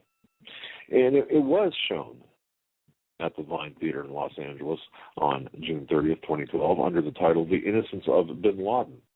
There were 2 screenings that were scheduled, and thousands of flyers, which were written in flawless Arabic, were created and passed out in advance of that date. Folks, you can imagine that. So you've got a film where, originally titled The Desert Warrior, a year later, it appears at the Vine Theater under a different name called The Innocence of Bin Laden. And the flyers were passed out by none other than Steve Klein in Arabic at various mosques throughout the area. Why? Well, it was to bring together, supposedly it was because of if you ask Steve Klein, it was a method of trying to ferret out the Islamic radicals in the community. Boy, can you say Lee Harvey Oswald, fair play for Cuba? Anyway, as it happened the day before the scheduled event, a gentleman appeared at the Los Angeles City Council meeting, a guy by the name of John Walsh, a blogger, Hollywood resident, very vocal blogger, very well known to Los Angeles people, John Walsh. Not the John Walsh not that John Walsh, folks. Yeah, just another John Walsh. Anyway, he appeared at the city council meeting and said, "Look, you can't show this. I mean, the neo-Nazis," he said, are coming to Hollywood," and said, and he told the council people, "Hey, look, you really, this is a bad idea to show this film." Well, as it turned out, on Saturday, the night of the filming, the theater was rented. The film was supposedly shown. Problem is, no one showed up. I mean, no one showed up. In fact, there were 2 showings scheduled, and one had to be canceled because no one showed up. The theater closed, and the screening stopped without an incident. And it's interesting, though, too, that the alleged screening was scheduled during a time when Orthodox Jews are typically observing the Sabbath. But anyway, there was initially a thought that this screening was supposedly done by someone in the Jewish community. Of course, that's not true. But the following day, and this is where it gets really interesting, and I'll cut this short, but the following day, right after the screening at the Vine Theater, the title of the video was changed from The Innocence of Bin Laden to The Innocence of Muslims. And it was put up on YouTube. On the YouTube channel that had some familiar characteristics with a company that was another production, or another video company, News Politics Now. And News Politics Now has some graphics that are identical to the graphics of a company called Stanley Incorporated. And Stanley Incorporated is associated with, at least in a peripheral way, with the Analysis Corporation. Well, and the Analysis Corporation is headed by, you ready for this? John Brennan. But here's where it gets kind of cloudy. See, the Analysis Corporation back in 2008, folks, you remember in 2008 when there was a break-in of the passport office, Barack Hussein Obama, John McCain, Hillary Clinton, their passports were allegedly tampered with, or at least somebody had broken in and looked at their passports. And everyone thought, wow, they were looking at Barack Hussein Obama's passports. And they just had to pick McCain and I believe it was Clinton just to cover their tracks. What exactly did happen at the passport office break-in? Was the passport merely looked at out of idle curiosity by someone from the Analysis Corporation? Or was there something else involved in that? Well, based on our investigation, it would appear that something else was involved in that. And we're going to be issuing a report on this, but the bottom line here is the Analysis Corporation was headed by John Brennan. And John Brennan, of course, denied any type of knowledge, and then, of course, apologized and summarily went after the employee and disciplined the employee. But what was found during this little soiree into the passport office break-in? And the reason I throw Biden into here, because Biden was part of the oversight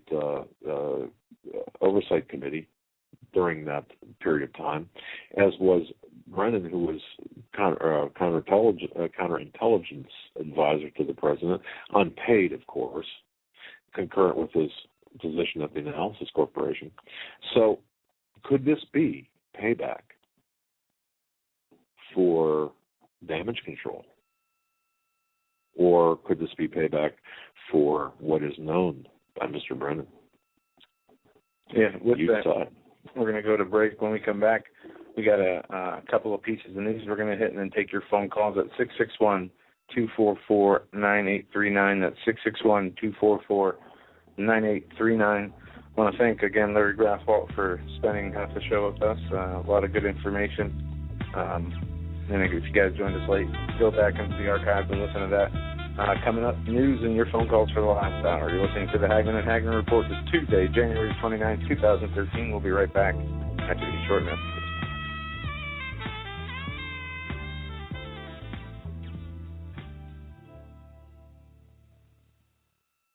If you're stumped, you don't know what kind of gift to give to a friend or a loved one, I'm telling you, you must go to 4physics.com. That's the numeral 4, PHYSICS.com.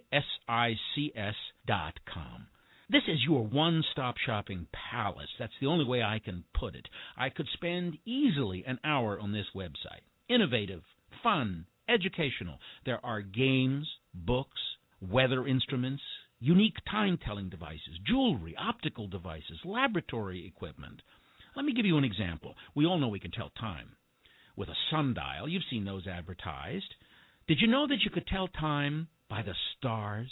At 4physics.com, you can buy a horologium nocturnum. This was a navigational device used in the 15th century by navigators at night to tell time by the stars. It's beautifully crafted in the shape of a pendant made of bronze and pewter or gold and silver. Absolutely a stunning gift. I would be proud to give it to anyone. You must go to 4physics.com. Even if you're not stumped, that's 4physics. That's the numeral 4, PHYSICS.com. It's your one-stop shopping palace. Any problems that you have, I don't know what to get Grandpa, I don't know what to get my loved one, that's unique, you will find it at 4physics.com. Please take my word for it. Go to the website, but give yourself a lot of time because you're not going to want to leave. 4physics.com. Hi, folks. Doug Hagmann here. You've heard me talk about Gremlin firearms, but did you know, have you taken a moment to go up and visit in British Columbia? Why not? Hey, if you live in Florida, it's only about 3,000 miles or 3,500 mile trip. Look, if you can't go up in person, if you're not around British Columbia, if you're not in the Campbell River area of British Columbia, pay him a virtual visit. Granland Firearms. That's GranlandFirearms.com. Right now on their website, they've got a gun stock list. They've got basically an inventory of what they have. If you're a hunter, my goodness, it's a hunter's paradise. If you are into survival, they've got all sorts of equipment for that. They even have, and seriously, I got to tell you, this is a favorite of mine. A black men's T-shirt with a deer head on it. It's a great shirt. $20. Camo caps. I don't do caps. $15. That's of course they've got the cap's got their logo on it. But it's in terms of guns. How about a Marlin 336? How about a Mossberg 500? I'm going to tell you what. I'm looking through these prices, and a lot of these prices are better than I've seen in the States. But they've got a complete line of hunting supplies, hunting gear, all sorts of things. And if you go on their website, make sure you check out the photo gallery. They've got guns for sale, photographs of the guns for sale, and of course, one of my favorites, the trained Walker Hound puppies that were born back in July. And of course, you can see the lovely faces of the Granlins on the site as well. They also have information about firearms courses. Pay them a visit, folks. That's GranlandFirearms.com. Go on HomelandSecurityUS.com, click on the link to Granland Firearms, and be sure to sign their guest book. Tell them the Hagmann and Hagmann Report sent you, and tell a friend about their company too.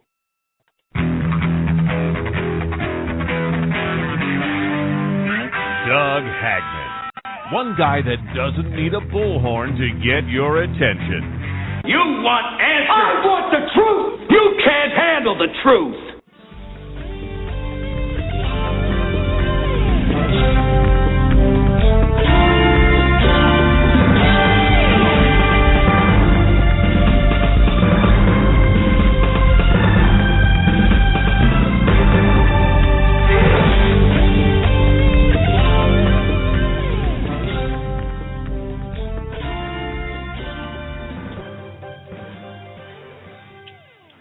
Welcome back, ladies and gentlemen, to our third and final hour of this Tuesday, January 29th edition of the Hagmann and Hagmann Report.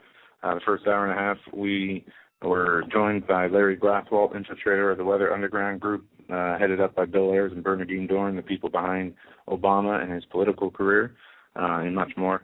And then we started getting into news, and what we're going to do is take your phone calls at 661-244-9839 after we cover a few pieces of important news. Kids were scared and shocked today as a Cary Grove drill to include shooting blanks in hallways took place. School shooting drill planned for tomorrow in the far northwestern suburbs of Chicago has many parents upset. According to a letter from the Cary Grove High School, Principal Jay Sargent said there was a code red drill at the school on Wednesday. It will include somebody shooting blanks from a gun in the hallway in an effort to provide teachers and students with the familiarity and the sound of gunfire. What in the world is going on here? What in the world, Joe, is going? And listeners, what is going on that this is taking place? Yeah, and pretty much from what I gather, these people didn't know it was a drill at first. Some of them didn't know it was a drill. The parents did not get the emails. People did not get the letters. People weren't able... Even if you did get the email or letter, what is going on? Folks, please help me understand. Yeah. Are we missing something here? We have mock assaults by our military on our own soil in multiple cities, 4 different places now in 2 days: Houston, Miami, Los Angeles, and now Chicago. By military personnel firing blanks. Some Black Hawk helicopters flying around low. I mean, if you were to walk out there, you would not know it was an exercise unless you knew in advance. I mean, to me, this is beyond the pale for any type of for anything.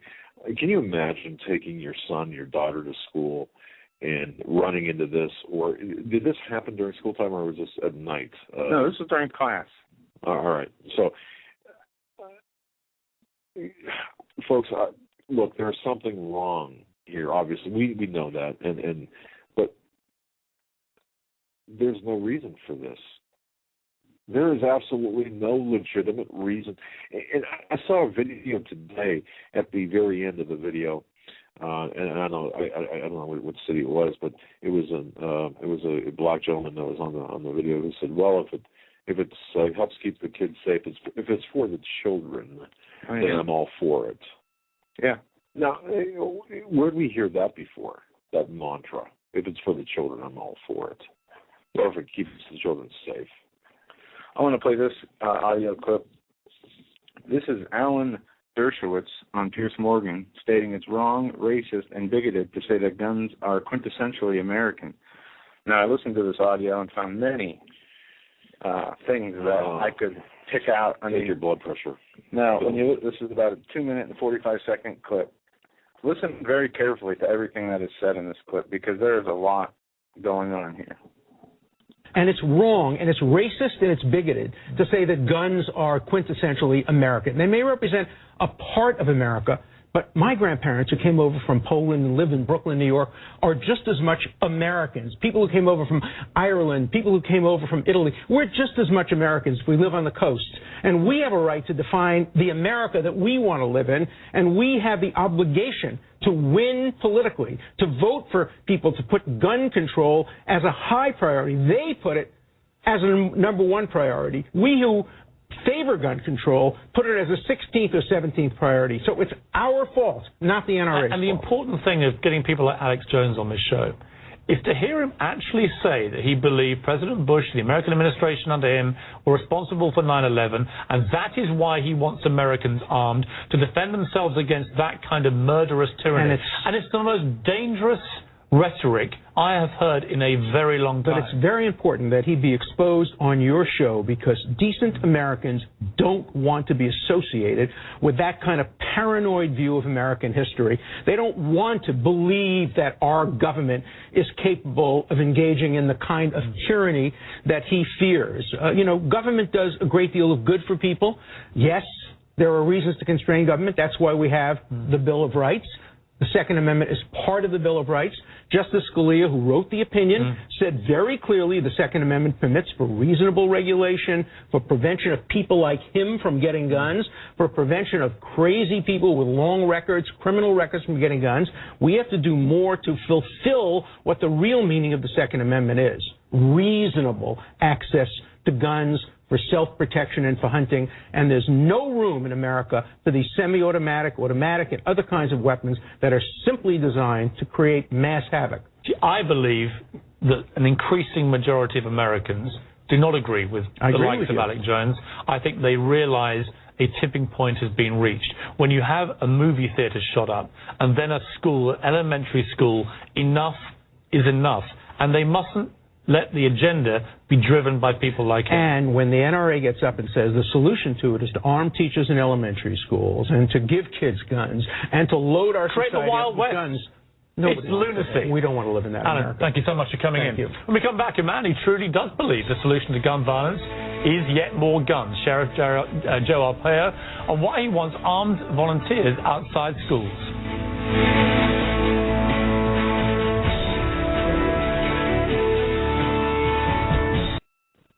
All right, that was Alan Dershowitz. Now, you know what, Joe, before you go on, look, I don't have a lot of money, but I would buy in a heartbeat right now. In fact, I know, obviously, Piers Morgan is not listening to this broadcast, but I would buy him a ticket back to the UK. I would dip into, I would sell my vehicle to buy him a plane ticket back to the UK if he would go and stay there.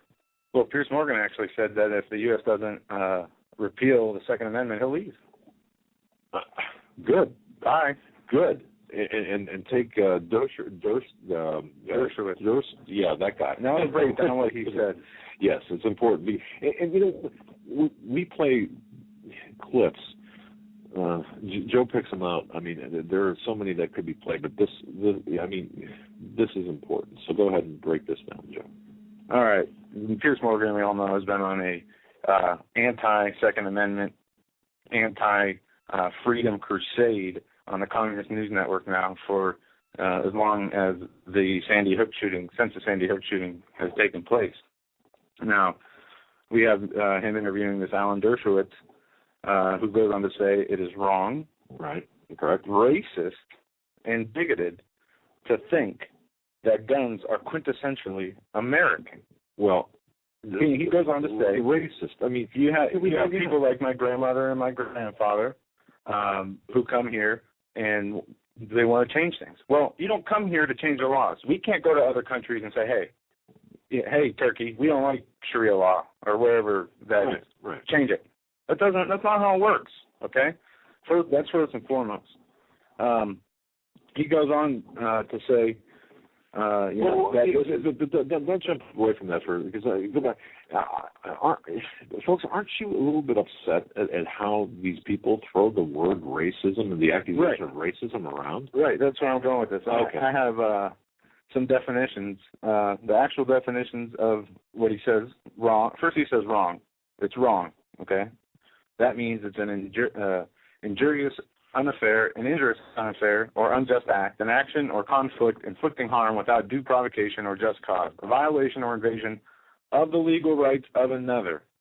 Right. That's one of the definitions. That's the first one for wrong. Second is racist. A belief that race is a primary deterrent of human traits and capacities, and that racial differences produce an inherent superiority of a particular race.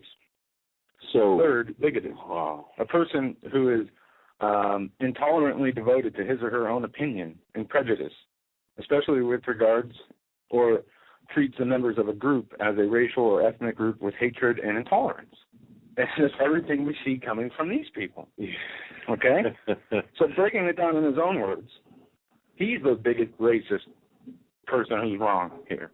But in continuing, Morgan goes on to say that he had Alex Jones on the show and that Jones said on the show that Bush and people under him in his administration were responsible for 9/11, which is nothing close to what he said. He said elements of the military-industrial complex, criminal elements of the military-industrial complex. So you can read in and out however that you want. If I can just say this, I after watching it a number of times, that is Alex Jones' appearance on Piers Morgan, and Keith Hansen and I have talked. In fact, Keith Hansen called me up the next day and said Alex Jones did more to torpedo, more adversely affected our cause. And I didn't say anything to Keith, but in the subsequent conversation I had with him, I disagree with him terribly. Disagree with him. And I told Keith, I said, look, I believe, and I'll say this right out here, I believe Alex Jones did more good in the time that he had. Look, it's not a perfect scenario there. You're in enemy territory, but I believe that Jones got a lot of information out in a short period of time, more information than probably any other guest in the history of that program. He covered so many topics. Now, you might not agree with his delivery, but the information he got out was just amazing. So this is the most important part of the audio. He goes on to Piers Morgan after he says that about how he believes Jones said 9/11 was done by Bush and people under him in his administration. He says this Alan Dershowitz said there are Americans. There are that's the reason that Americans want to stay distant from people like that and that type of paranoia. And when he goes on to say people don't want to believe that their government is that evil. People don't want to believe in the paranoia that their government will carry out these acts. Not addressing the fact that it's documented history, that it has been done in the past over and over and over. He's not stating or arguing the fact that it is happening, has happened, or will happen.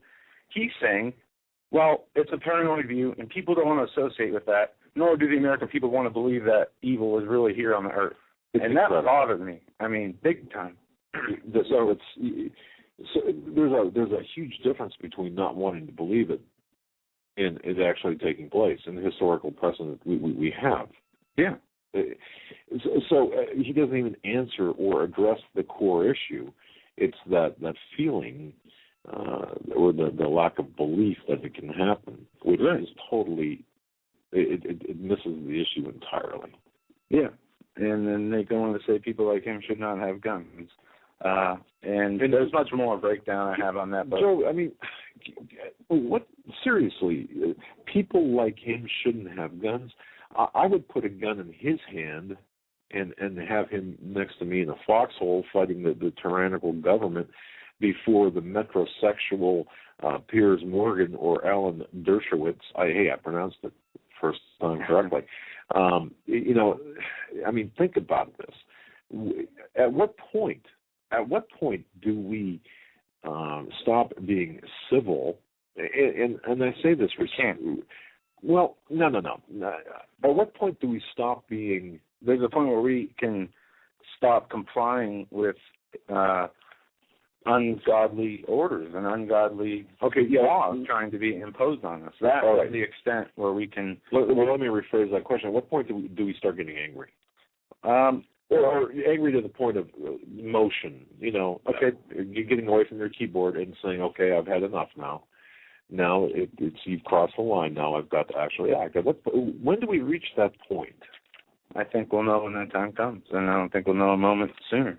Really? I mean, it's going to be like that. Yeah, we're not fighting just the most advanced military technology ever in the history of the world, where they have the ability to look and see and listen to everything you say and do, no matter where you are in the world, cell phone or not, computer or not. But isn't it a numbers game? Because they can't be everywhere. Down in a numbers game, but their drones can. Their UAVs with their armed UAVs. You got the United Nations, who have their humanitarian troops, which are death squads, all ready to go. This is more than a physical battle, and we need to understand that, because if we don't, we are going to fall very fast. No, and I personally and wholeheartedly agree that we are in a battle between good versus evil, and it's a spiritual battle as much as it is a practical battle, and we need the armor of God and the spirit of discernment. Mm-hmm. But I got to say this.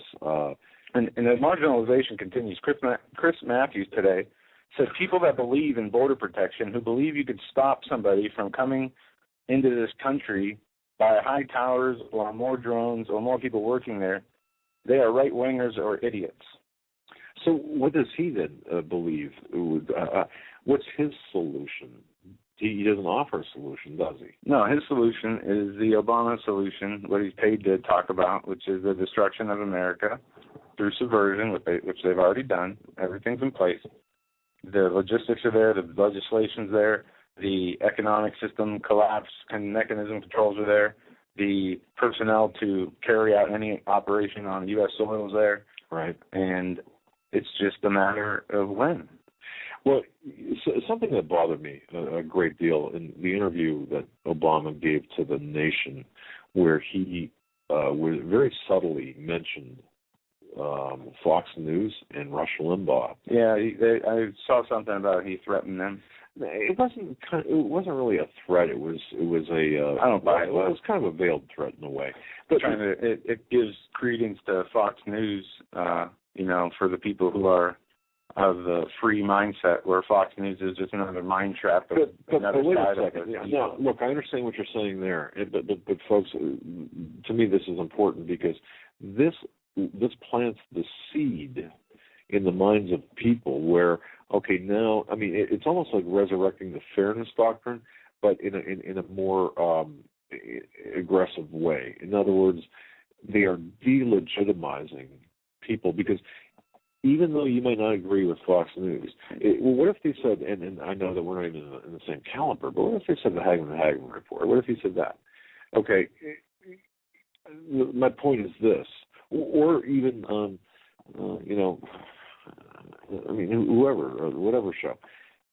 The point is this, by mentioning that, you're actually suggesting censorship. I mean, there's no middle ground here, in my view. He's actually saying that this is a danger. And Clinton tried this back in the 90s, and don't forget, he blamed Limbaugh and right-wing conservative talk. He blamed Oklahoma City on that. Yeah. So we're seeing this happen again, but more refined, and I think that we are going to see blowback, or not blowback, but I think we're going to see an attack on programs like ours, programs, whether you... I mean, Fox News is just a controlled opposition. It's control theater, opposition theater, whatever you want to call it. When Bush was in power, 9/11 happened, all the people that were asking questions were called, terrorists, and now that Obama's in office and Benghazi and all this other stuff happened, they want answers all of a sudden. But No, bring up 9/11. But no, they don't. And now, this I agree with you. Okay, Fox News won't touch issues in certain parts of Benghazi. I can tell you. I can't tell you a story, but so I've got a problem with Fox News. Yeah. So you're correct, but put anything. The fact that he would name any news program or person or entity there, to me, says that there will be a war, a type of censorship against programs and programming and people who don't toe the line in terms of or who are anti-administration, against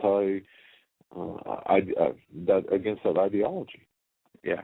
One more piece of news, then we're going to go to the phones.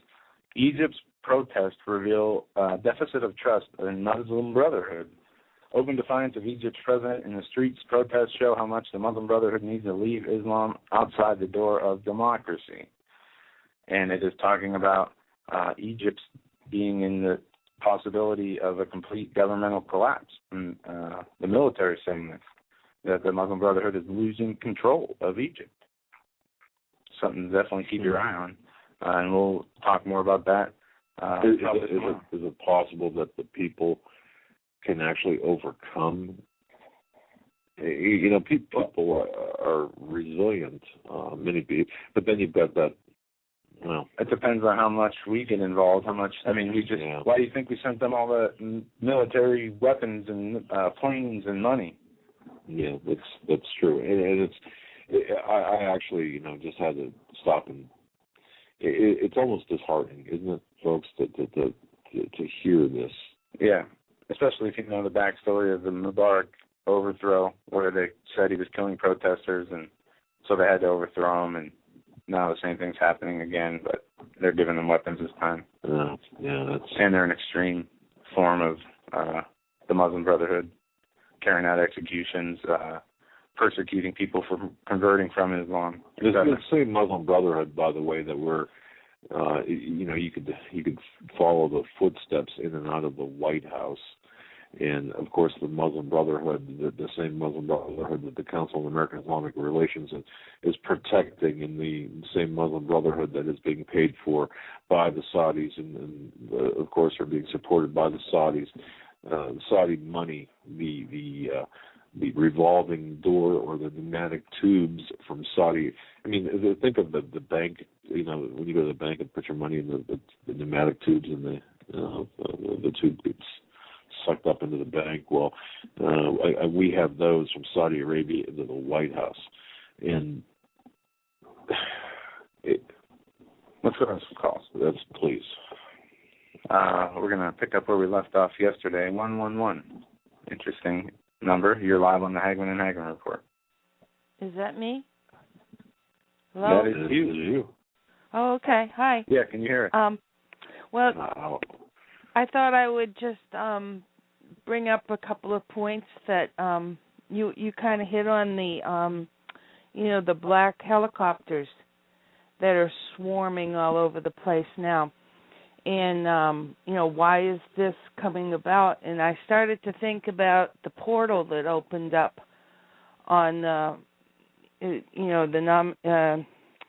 inauguration, and how that demon that was supposed to come out of the portal was the militarized demon of Satan's police force. And the drills that are going on aren't just military. They're working in tandem with local police. So it's militarizing the police force, you know what I mean? It's a merger between the military and police. So it's a domestic police force. And a while back I had read an article. I don't know if you can hear us now, folks, but we got cut off somehow. We lost all of our phone connections into the switchboard, and also to Christians United Broadcasting Network. So that's an interesting situation. if you don't mind, isn't this great live radio? How this works? The people in chat, if you can just do this, if you can just okay, you hear us?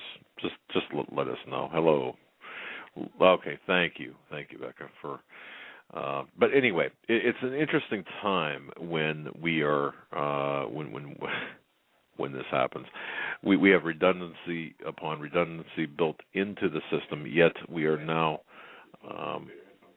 Oh, okay. Hold on a second. Joe's pointing at me here in the studio, and perhaps we might be back up. There we go. Can you hear me? Can you hear me now? All right. All right. Go ahead, Joe. All right. I don't know where you left off, but we got our caller back from 111. We're going to go back and see if she is still there. All right, there? Caller. Yes, we are. Okay, so the chain of islands connects up to the mainland. They built these big poles. I don't know if that's where I left off. But anyway, so we were like the prototype. Everybody was all excited. It was supposed to be for if there was evacuation, and of course they would be able to monitor traffic flow and everything. And at that period of time, I just got a really creepy feeling. I said, something's not right with us. But anyway, we were one of the first areas as a prototype for that. Now, just recently, I got a survey from NOAA, and it came out of New York. And they sent me a survey asking how I got my weather news and what would be my plans for evacuation, and that whole kind of a thing. And I'm thinking, oh, that's kind of weird. I never got one of these before. And so we've had a lot of helicopters fly over our place real low and everything. I'm in the Upper Keys, and of course we're in an evacuation area for whatever, really at this point, whatever, whether there's invasion into the country or whether there's a weather situation or whatever, because we're like sea level down here. And so I don't know. I just think it's the portals opened up, and we've got this militarized police force. So anyway, today I was reading through the news, and I came across on, I think it might have been Stan Deo's site. They posted the thing about the Denver airport, and then I was looking at that poster in the Denver airport, the artwork of that militarized police officer or whatever he is, stormtrooper, with the curved sword in one hand stabbing into the dove, and then the assault weapon and the gas mask on, and the long trench coat, and the people underground, and the rainbow coming down into the underground, which who knows what that is. And then there was another article about Plum Island, right? And how that was created, bioterrorism created after World War II through Operation Paperclip. They brought over some Nazi scientists, and they've been doing who knows what over there, and with viruses and bacteria and stuff. So I started to think about how this flu has been spreading all over the country, this really weird strain of flu. And after the hurricane went through, did that disturb that laboratory up there in any way with that storm that went through? And, was there material that was maybe taken out of that laboratory? Who knows what they've got in that place, with viruses and... It's a good question. I certainly don't know. Anything's possible. Yeah, it just seems like this is like a really odd strain of virus that's going around. I can also second that. plus, everybody that seems to be getting this flu shot is getting sick, and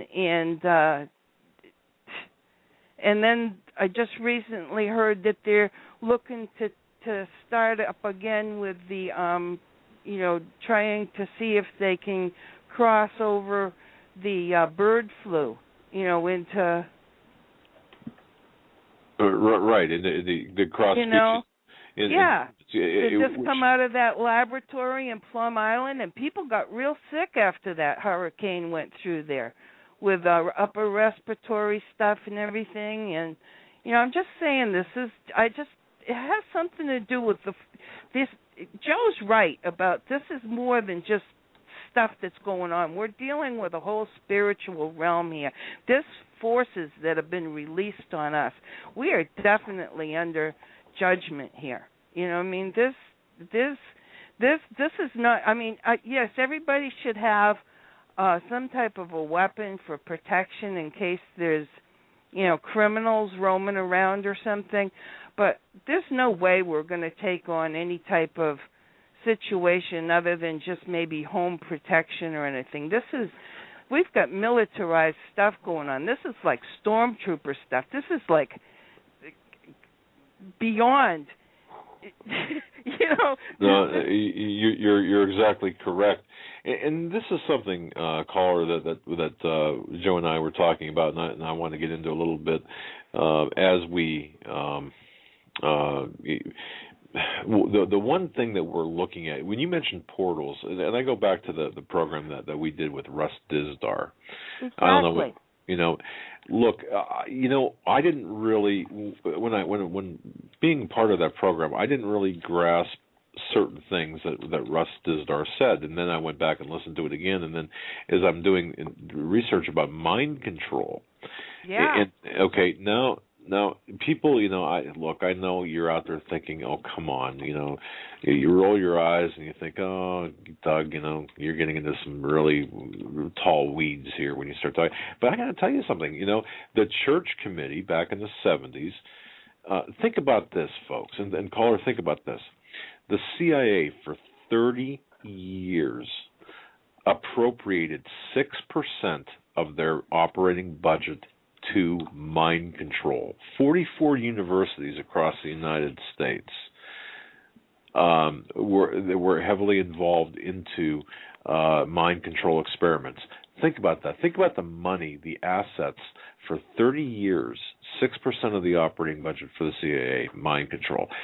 And we're not to believe today that maybe they're, for example, some of the shootings, the people in or the homes in Lanza and those people, could that not be an artifact of that 30? And obviously, they didn't stop at the time of the church committee; they just reformatted and kept on going. So you're right. I mean, there could very well be Manchurian candidates cutouts, if you will.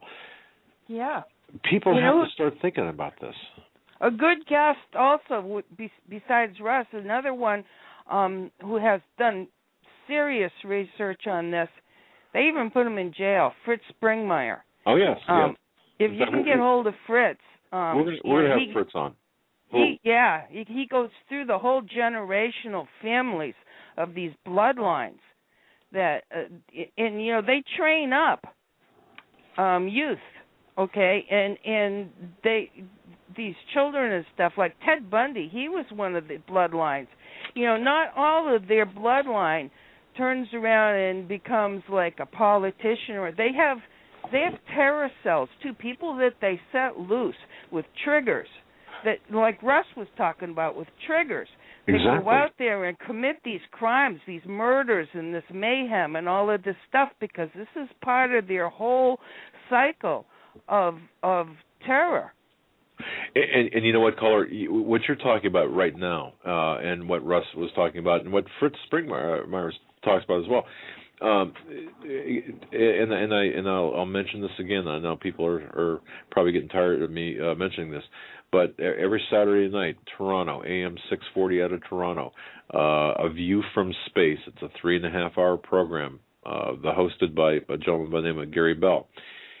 This last week and this coming week, he's talking about the very things you're talking about, caller, the triggers, the mind control type thing, and it's well worth your time.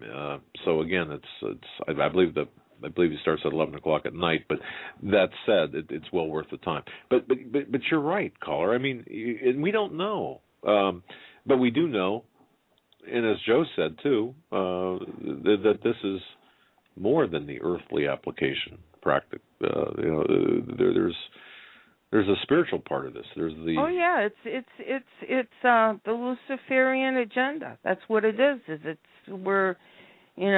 been released into the ethers now. These demons are, in fact, I think Steve had an article up about the portals being opened in, like with Bigfoot and all of this stuff. These demonic entities that you get, that over the years people have had glimpses of them, and these things just then disappear again because there's portals that open, and then people get a glimpse of it, but then that portal closes up again. Okay. Right. So it's so. And people might think, wow, this is just crazy talk, but they don't realize, and a lot of people, and I didn't realize this. Up until a very short period of time ago, that I mean, the Nazis had experimented with this, with these portals, or these the physics involved in, and I'm not sure physics is a proper word, but the science involved in the space-time continuums. Well, that's what they're doing over at CERN. Right. Well, that's yes. what that is. Yes. Basically, yes. Yeah. They're trying to open a portal, and they're saying that there could be stuff that comes through it. I'm sure there will be. Can you imagine? I mean, can you imagine being like a college intern, signing up? Okay, you're working at CERN. And I'm chuckling about this, but it's really not funny. But hey, I didn't sign on for this, and seeing some grotesque thing happen. Well, look in at the portal. it. At the Denver airport, they got demon horses with red eyes. Over at CERN, they've got Hindu death figures. I mean, it's crazy. People are out of their minds. You know what I mean? They're Luciferian demonic people. I mean, I don't think I'm out of my mind. I mean, I'd be out of my mind if I didn't see it. Well, that's right. But people have this normalcy bias, this tendency to think, well, that's just science fiction, that's just make believe. But no, I mean, to realize that there are people involved in the experimentation of this is just it blows my mind. I mean, it really does when you think about it. But hey, so no, you're very astute. You're very astute. Thank you. Okay, well, I'll let you move on to somebody else. I've been taking up too much time here. Enjoy the keys. Okay, thank you. God bless you. Okay, bye. Bye. But that's one place I'd like to be right now, is on the keys. Blaine's the same number for the whole number.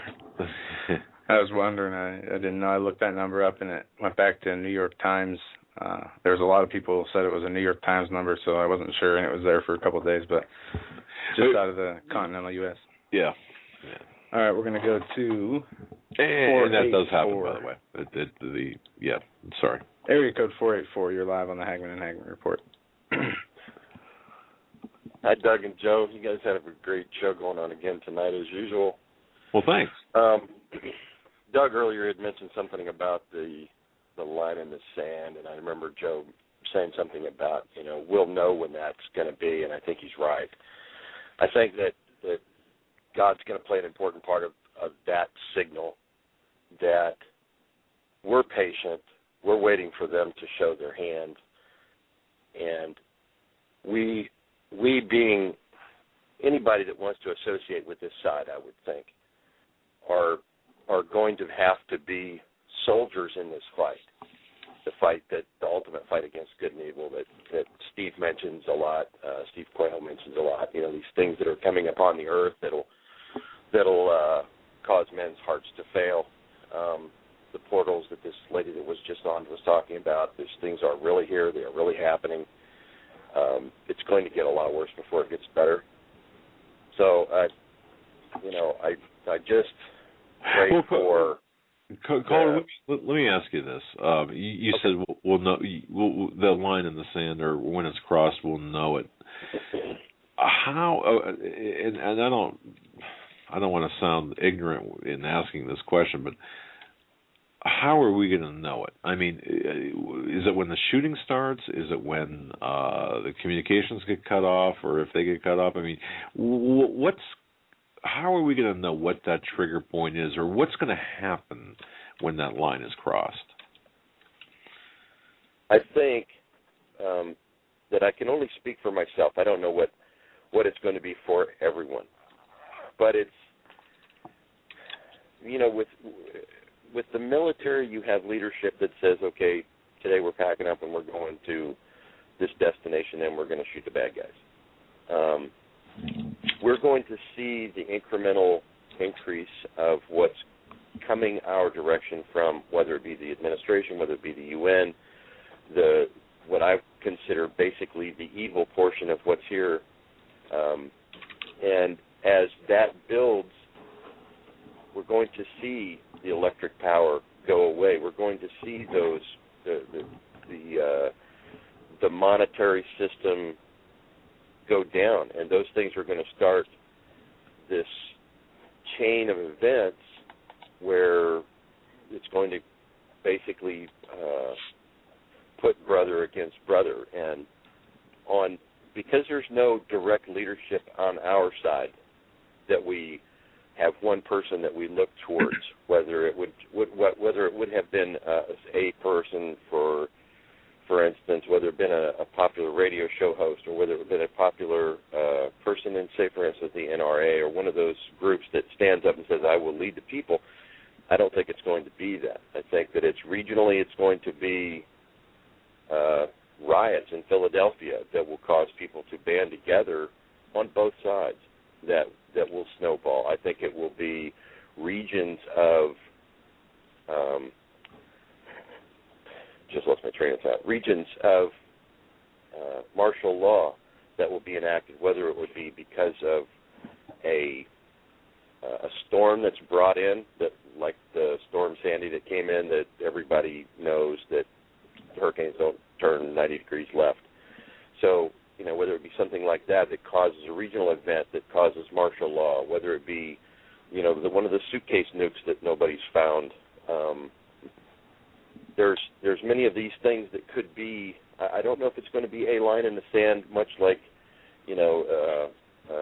Battle of the Bulge or one of those type of events. I think it's going to be. It will definitely be different for you than it is for me. If you have children, and if you love your children, the line in the sand will be when that person comes through your front door, regardless of who they are, they want to cause your family harm. But on a mass scale, in the entire United States or the entire world, I think that there will be many smaller lines in the sand that will geographically draw a larger line in the sand. I know for me here, where I am, if somebody comes and wants to take what I have, if you ask me, that's one thing. If you force me, that's another. I plan on dying on my feet instead of on my knees. So there will be a line in the sand that I will draw personally, the protection of my family. The things that I own are mere items. If you want the things, I don't care. But when you want life, that's different. I draw the line at life, and it will be mine first before you take theirs. And I don't know how many people out there will draw that line. I don't know where Alex Jones draws his line. I've heard some different things from his side of the fence of, I know that he's a strong man, that he will not pull first, that he will not shoot first. And I don't know when they're going to, pull the SWAT team on him.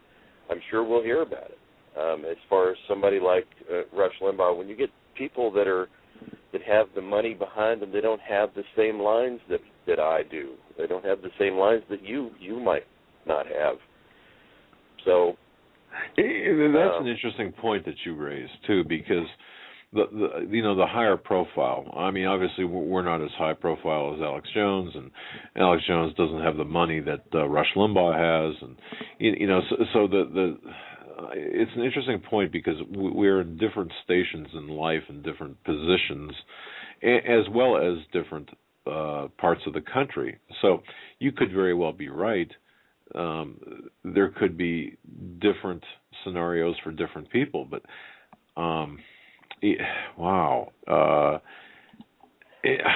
I'm of the opinion, though, if our forefathers would be alive today, they would already have been.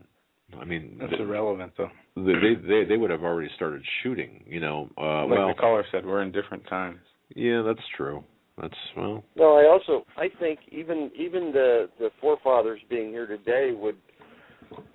And obviously, I can't speak for them, and I can only look back through the history that I learned in public school, which is kind of a bad thing. So I'm learning it as I'm getting older.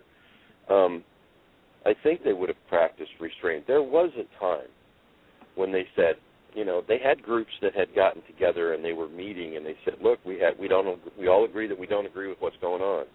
We all agree that there's a problem with the king. We all agree that there's these things. And at that time, we didn't have the Bill of Rights. We didn't have the Constitution. I mean, it was in their minds that this is what we would like to have. But for them, the tyranny was different. It was part of that was different. It was a distance away. The king was, a faraway place. But it was the king's people that were over here that were causing, a lot of the problems under the guise of color, if you will. So they drew a line in the sand and they said, to arms, let's go right now. Today's the day. They're coming. We know they're coming. And it may be that type of event, and the message that goes out may be a tweet. It may be, a Facebook. Maybe that's why they're looking to shut that communication system down. There may be that type of event where there's enough people. There are people out there. I mean, we all know who they are, and if you don't, you haven't done your research. Start researching groups that do stand and that will stand, whether it be a law enforcement group or whether it be military groups. There are some very powerful people on our side, some, those returning veterans that, were there yesterday, not there today, that are on our side that know exactly what they're going to be doing. So, that having been said, I think that as those people have their little groups of friends and I'm not really talking about the militia type groups, the guys that go out and hang out in the woods and camouflage, but even those groups, the groups that have been put on lists, if you will, they'll all know that, and even those groups will have separate, they'll have their own line in the sand. But if I think that if there's a nuke that goes off in a city, I think it's going to be one more nail in the coffin, so to speak, of what's coming, and whether or not we react at that point. We didn't react in the Sandy Hook thing because everybody's still trying to figure out whether or not this is faked or whether or not it's real, or it was real for some people. What was that? And what I'm seeing out of it is different than what my wife sees out of it, or what my friends see out of it. So I'm with you there. Yeah. Event. Well, I think if a nuke goes off in Washington D.C., I think pretty much most of the country's going to know it was a bad thing, regardless of who set it off. It was a bad thing, or if it went off in Los Angeles or whatever. And I don't know if that's what's coming, but I'm just saying if that were a type of event, you don't know for a short period of time who did it. Was it their side trying to make it look like our side? Was it our side trying to make it look like their side? I mean, it's one of those things where you're back in the Reichstag Hotel again, trying to figure out who burned the place down. And is that something that they're going to do to force our hand? Is it going to be a SWAT team on a high-profile target like Alex+Jones, or is he going to get SWAT teams? And that's the line in the sand. It might be the line in the sand for a bunch of people. They're coming after the Second Amendment. We know that. And once the Second Amendment's gone, they're coming after all the rest of them. And they're already chipping away at the First Amendment and the Fifth Amendment and the rest of them. The states' rights, the whole thing's coming down. And because we're allowing them to do this, we're going to have to fight to get it back. It's going to be a shame. But as far as me, I have my own line in the sand, and, my personal protection is one thing, and the protection of my loved ones is another. But I don't know as far as the United States as a whole or people as a whole in the there's a bunch of people out there buying guns that shoots holes in everything that Piers Morgan's coming up with. You know, where we believe most of the Americans are saying we should turn in our guns. Apparently, they're not reading the news that, you know, the largest gun show or the largest outdoor show in America was shut down because everybody said, screw you, we're not coming if you're not going to have guns. You know, and it's like, look, people are starting to stand up and speak. I think that Obama's going to come up with an executive order because he's just going to get tired of it. And he knows that will be it. I think it's going to be very soon. I've heard 3 or 4 different things that are not sounding good. One of them came from Napolitano about the cyber 9/11. Well, that tells me they're going to take down the communication grid, whether it be for the tweets so people can't get the message out, hey, this is it, or whatever. So I'm, you know, major 9/11 in that respect. Look for alternative ways of communication, smoke signals, flags, I don't know, flares, something. But it's going to go away. And she said imminent. So that's, you know, there's a clue. And then the whole thing in Iran and Syria, that's a mess in and of itself. And we got Russian troops on our soil, and we're fighting them over there. I'm not getting that one. One article I wanted to hit on was a U.S.-backed plan to launch chemical weapon attack on Syria and blame it on Assad regime. Leaked emails from the defense contractor refers to chemical weapons, saying the idea is approved by Washington. Obama issued a warning to the Syrian President Assad last month that the use of chemical warfare was totally unacceptable. So leaked emails from the White House proved that the Obama administration gave the green light to use a chemical weapon attack on Syria as a pretext for the false flag event to go to a more full-scale war on Syria. Yeah, that is a mess. Here's a question that I have, and I haven't heard anybody say anything about this, and I've been listening to a lot of different people a lot. You know, all the websites that are popular in everybody's minds, you guys, Alex Jones, Steve Quayle, and Stan Dale, and a whole bunch of others. There's one question in my mind, and that is this. These things are treasonous acts. No one anywhere that I have heard has said, okay, you guys can do whatever you want to do, all these little games that you're going to play. You can get done playing these games.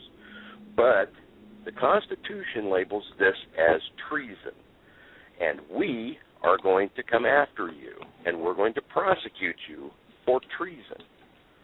That is a treasonous act, whether it comes from him, whether it's an executive order, whether it's anybody in my mind that swears an oath to protect and uphold the Constitution of the United States, that then subverts the Constitution on any of the amendments is guilty of treason. Now, whether it's written that way in law, I don't know. I'll have to look at that. But in my mind, if you're coming after my guns, that's a treasonous act because the law says I can have them. The Constitution says I can have them, and that's just notifying you that that's what God told you and me, that I can have them. So why is nobody saying, you know what, let's start petitions for treason against anyone that would subvert any of the amendments of the Constitution that they swore an oath to uphold and defend? I don't care if they're communists. I don't care if they're not. I don't care what side of the fence they're on. If they go and say, you know, I think that we don't need the Second Amendment anymore, and they're an official that swore an oath, that's a treasonous act. You're going to be prosecuted. And, you know, back in the day, that wasn't a very good thing to have happen. No, Caller, you're right. We're up against the show, or end of the show. Okay. We're going to let you go, and I'm going to respond to what you said. Great call. Yeah, thank you. The reason these people aren't held accountable for their actions is because they are paid to do what they're doing. They are part of a bigger agenda. They are just the faces of whatever they represent, whether the legislative, judicial, or the executive branch. The real powers are the controllers of the money powers of the New World Order, and that's where they get their orders from. But great call. Folks, I want to thank you very much for joining us both, Joe, and I want to thank you for joining us tonight. God bless you. Until tomorrow night, take care. Stay safe. Have a good night.